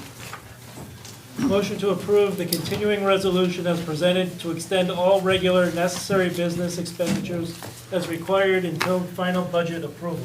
Second. We have a motion and a second. Any discussion? All those in favor? Unanimous?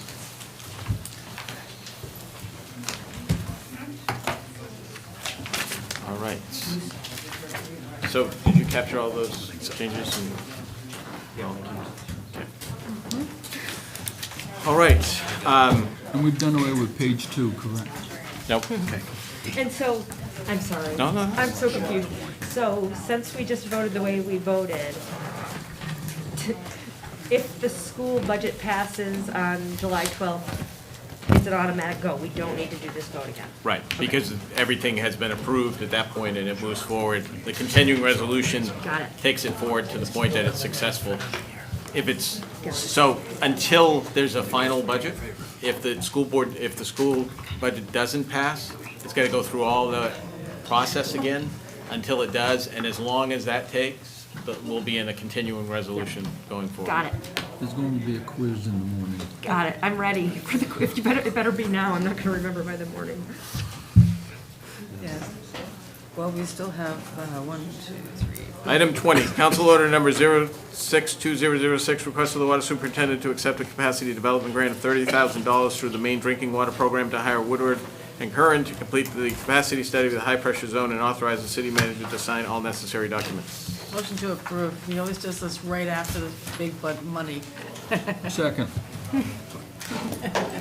Anything you want. Okay. Oh, I thought you meant ours. No, I'm not recognizing any of that. Okay, so Reggie Winslow, Water Department Superintendent. We have the high pressure zone from Brown's Appliance to on top of Beckwith Hill. There has been continuing development in that area. We're having some pressure fluctuation issues. The drinking water program has given us a grant for $30,000. The total project is slated to be $40,000. So, and we are looking to hire Woodard and Curran to do that study and see what potential upgrades we may or may not need. So we're going to spend 10 instead of 40. Correct. You ready for a motion? And the developer that's putting the 142 units, how much is he gonna contribute? None to that.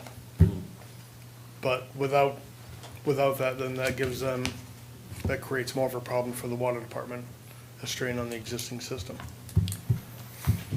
So, to that point, while we're still talking about this, I think you raise a good point, and I would just ask Manager Mosier, I think that since that is such a large proposal that has a significant impact on many city services, if we could, in July, have staff come and talk about that to give just an understanding of what do you see as potential issues, problems beyond, I'm not talking about the authorization of it or the approval of what the planning board does, but just the larger context of what we might need to be thinking about in terms of what might come before us as far as services and things like that. So it would be helpful to understand that, because that certainly is a big project.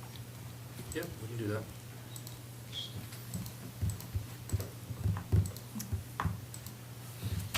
Motion. Mr. Chairman, move to authorize the city manager to accept a capacity development grant in the amount of $30,000 from the Maine Drinking Water Program, and also hire Woodard and Curran to complete the capacity study of the high-pressure zone.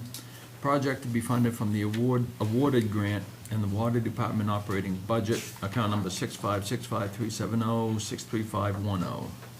Second. Discussion. All those in favor? Unanimous. Thank you. Item 21, Council Order Number 062007, request of the Public Works Director to extend recycling agreement with the Ellsworth American for acceptance of paper goods.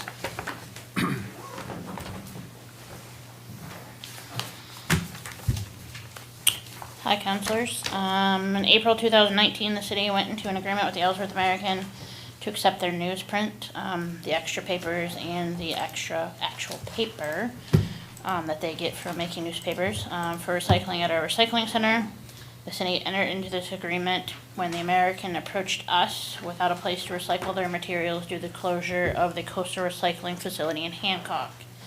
The Ellsworth American, City Manager Mosier, and myself met to discuss the interest in renewing the contract for another 3-year period. Both parties would like to continue the arrangement with the following amendments. The contract would be in effect from July 1 of this year till June 30th of 2025.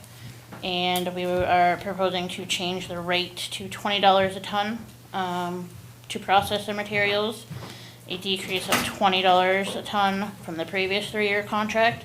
This is due to the fact that back in 2019, when this agreement was set up, the ability to sell this type of material was limited because the whole China thing was going on. And we are now actually making more selling the product than we were back in 2019. So to be fair to them, we lowered what they would pay us to take the material. It does allow for a review or to change should the recycling market drop back out again. So this is what we're going into, but it allows either side to come back to the table if something drastically changes. Can they come back as many times as deemed necessary, or is it? They could. I don't see that they will. I think it's more of a safeguard on our side, is if the market falls out, we will need to increase. Okay. I think it's a good thing, you know, as a city working with a local business. It's good for both of us. Move to approve. Second. Do you have a question? Just a question. Could you recite again what the revenue was in the previous contract? The revenue, they were paying us $40 a ton to take it. Okay. And now you're proposing that they pay $20? $20 a ton, yep. And that's being made up in market? And that's being made up, yep, back in 2019, when we started selling the recycled material for them, we were making about $39 a ton. We're making substantially more than that now. close to 120 a ton, depending, plus or minus, depending on when we sell it. But again, that market is all over the place. It can be 120 today and 35 tomorrow, so.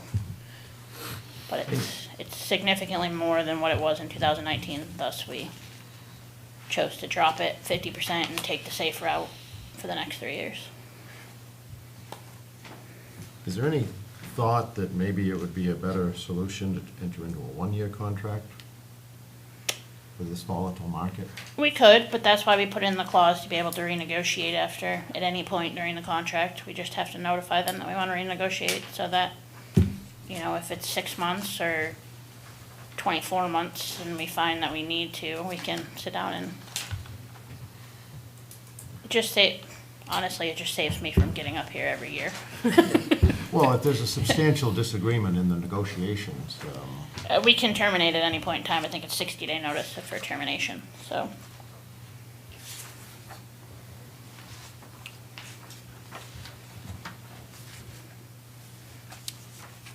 You all set? Yeah, thank you. Okay. Any other discussion? We have a motion and a second. All those in favor? All those opposed?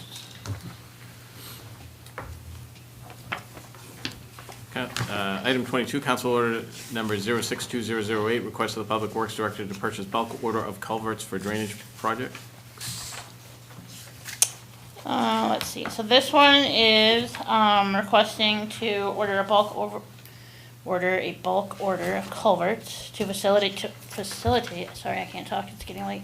The replacement of a drainage line that goes from Oak Street down to School Street, running between Park Street and Church Street. This line is in need of replacement, and the line has failed both at Oak Street and at a basin, behind a home off of Park Street.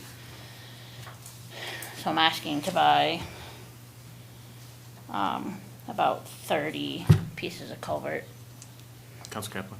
Didn't we have an order like this last year for bulk culvert? So yeah, we've had bulk culvert purchases in the past. Those have been they've been less specific. It's been, we've bought 12s, 15s, 18s, and we use them for driveways. We use them for, it's kind of just to have a stockpile of them, so that as we come through things, we have the stuff on hand to fix them. This is a purchase that is for a specific location, a specific amount for a specific location. And the one behind the homeowner's home, that's city property? We have a drainage easement through it. Mr. Chairman, move to approve the request of the Public Works Director to purchase bulk order of culverts for drainage project. Second.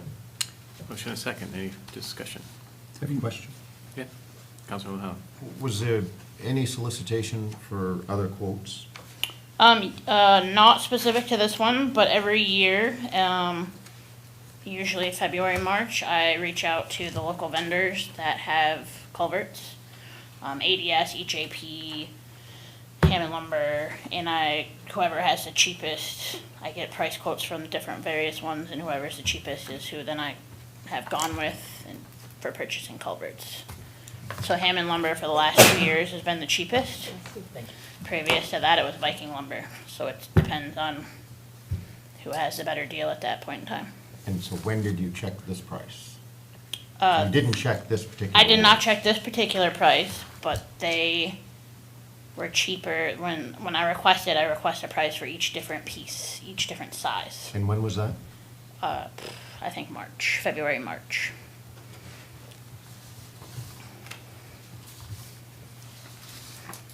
We need the amount on the motion. No. Do you have that in front of you, Council Kaplan? No.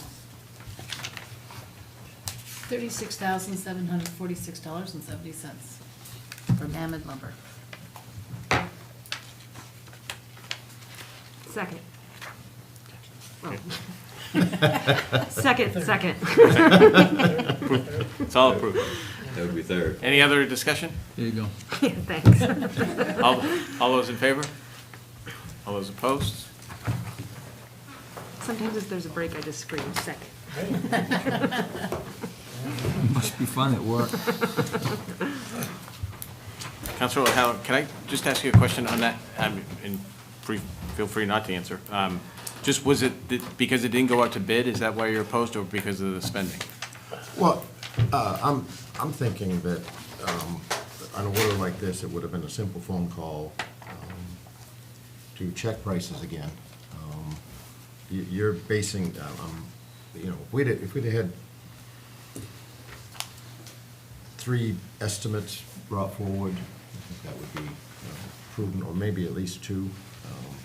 It sounds to me like we're assuming they're the least expensive option because they were before. Okay, and thank you. Yeah. And I just think it's helpful for the future, Yeah. so that if that's the issue, then that might be able to be addressed for future S. Okay, item 24, council order number 062010, request of the water superintendent to enter an agreement with Woodard and Kerr to engineer the Surrey Road water main replacement project. You skipped item 23, sorry. I skipped item number 23. Item 23, council order, I checked the wrong one. Just got my back watching it now. Council order number 062009, request of the Public Works Director to approve an agreement with DM&J Waste Management Incorporated for the acceptance of demolition debris and wood waste. I was wondering why you weren't leaving, but I just kept going. I figured I'd just take a nap It's here, like- you know, Thank you. be back in the morning. So in August 2010, way before I was here, the city ceased collection of demolition debris and wood waste and entered into an agreement with the Ellsworth Demo Disposal for the acceptance of these materials. The city entered into this contract after Ellsworth Demo located their waste facility behind our transfer station. This contract ensures that the Ellsworth residents are provided a fair pricing for wood and demolition debris. Josh Wellman of DM&J Waste Management, formerly Ellsworth Demo Disposal, has expressed an interest in renewing this contract for another 3-year period. With the following proposed amendments, the contract would be effective July 1 of this year till June 30th of 25. And the change in the demo disposal rate to 155 tons with a $5 minimum, which is a $30 increase from the previous 3-year contract. Again, fuel prices is and that kind of thing is driving the increase. This is not money. The city pays no money for this. This is just him saying that yes, Ellsworth residents can bring these materials to his facility to dispose of them, and this is the rate he's going to charge them. Per our solid waste ordinance, it says that we will offer these services to our residents, and since we stopped collecting them, we contract with him to take them for us at these rates. Council Lyons. What would happen if we said no, then who would collect them? That's the question of the day. Back to the 2010 before I was here, I don't know really what happened. This has been an ongoing thing since 2010. Previous to that, we did take these materials. We really don't have the room at our facility any longer, as well as it was just a mess. And so it was easier, cleaner, whatever you want to call it, to have them facilitate those materials. Or that service, I guess. Council O'Halloran. Couldn't Ellsworth residents go to this business and ask if they will accept it without a contract? What's the purpose of the contract, I guess? They're in business to accept this stuff, right? I think it just, again, this is speculation on my side. I think it's because it says in our ordinance we will offer these services, so by having a contract, we have a contract that he has to take them for 3 years. It is us reassuring our citizens that for the next 3 years, you have a place to take that old refrigerator or your deck that you demolished or whatever. We, as a city, can tell you we have a place you can take it. Council. Is this that same service that when I drive up and I got a Yep. trailer load of carpets or? Yep, and they weigh you They and weigh then- me yep. and then the guys come up, they take it off and then Yep, it's just I you don't have get a, it. The guys don't come up and take it off from me. What is it? You're going to that different place. I don't know where you're Oh, going. wait, no, I tip them well. but yes, that is the same place, and all it is saying there's a $5 minimum. So if you just bring that 5-pound piece of carpet, he's still gonna charge you $5. That's the minimum he's gonna charge you. But he's gonna charge you $125 or $155 a ton. Honestly, most residents are gonna fall in the $10 to $50 range when they drop stuff off. And sometimes those residents fall into the category, that's all you've got? Dump it, get out of here. So, Josh That's is never pretty happened easygoing. either. Josh is pretty easygoing, Yes. and as Michelle said, they're very helpful out there. They're to say very the helpful. least. You know, when we pick up TVs and refrigerators and stuff on the side of the road, that's where we take them. And honestly, 9 times out of 10, we just throw it in the scrap metal pile and we don't pay anything for getting rid of it. And lastly, without a contract, he could charge us anything he wanted to. So, Well, and that's it, is without a contract, he could, yeah, there's an increase, but I'm sure his costs, I know his costs have gone up, to say the least, so. Motion to approve the contract. Thank you. I'm not clear what that motion, no. Second. We have a motion, a second. Any discussion? No. All those in favor? Amply discussed. thank you very much. Now you can have Reggie. So there, you may have heard this one before. 24, Council Order Number 062010, request of the Water Superintendent to enter into an agreement with Woodard and Curran to engineer the Surrey Road Water Main Replacement Project. Hello again, Reggie Winslow, Water Department Superintendent. Again, we received money from the Drinking Water Program State Revolving Fund, or a grant, capacity development. And they are going to fully fund the design of the Surrey Road Water Main Project You with ready a for a total of motion, $157,000. Now, we will have to pay this upfront, or not in full, but we pay it first, and then it's a full reimbursement of funds. This is to run a new water line down the Surrey Road from Laurel Street to Hillside Drive or Josie's Country Store. It will also eliminate a cross-country section of water main and remove asbestos cement pipe and old cast iron pipe with lead joints. Mr. Gordon, Chairman. does that affect you? There's another water main that affects me, that's Yes, it been would go- repaired several times. It would go down Hillside, Mount View, and West. Oh, it does? Okay, So 'cause it sounded like it just went down. from- It goes up Westwood Drive, just beyond Gordon's house. Okay. Cuts through the woods there on the opposite side of the road, over to Mountain View and then to Hillside, or Hillside then Mountain View. Right, so There you it'll go. get rid of all that old stock. Yes. It's awesome. Mr. Chairman, We should modify it so that it goes just to the front of West. That's No? okay, I got the sale sign up front. That's okay. Mr. Chairman. move to, Move, knock yourself out. you want to do it in stereo? Move to approve the request of the water superintendent to enter into an agreement with Woodland and Curran to engineer the Surrey Road Water Main Replacement Project. Second. 157. We need a number. I'm trying to find the number here. $157,000. $157,000. Second. We have a motion and a second. Any further discussion? All those in favor? Unanimous? Thank you all very much. And item 25, presentation on the Rainbow Crosswalks by John Linehan, sponsored by Council Lyons.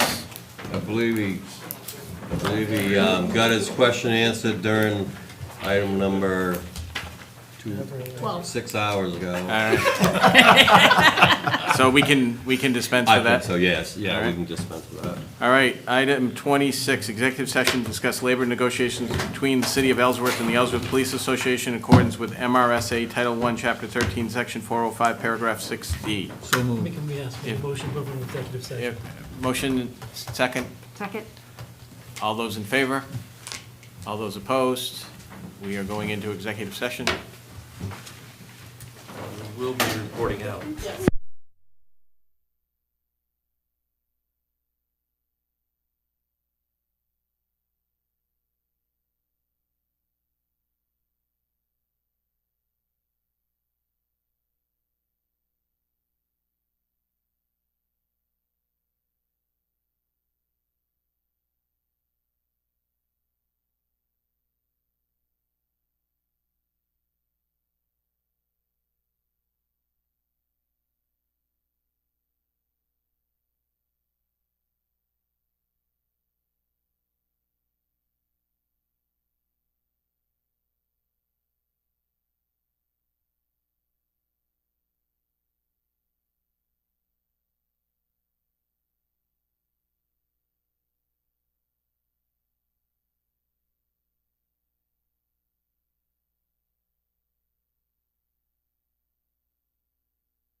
right. Item 27, council orders number 062011, action on labor negotiations between the city of Ellsworth and the Ellsworth Police Association. Make a motion to approve the contract. Second. We have a motion and a second. Any discussion? All those in favor? Unanimous. It approves. Is there a motion to adjourn? Motion to adjourn. But it's way too early. Second. All in favor? I might get home by 11. That's what Don't leave. I But said. honestly, I actually thought the budget thing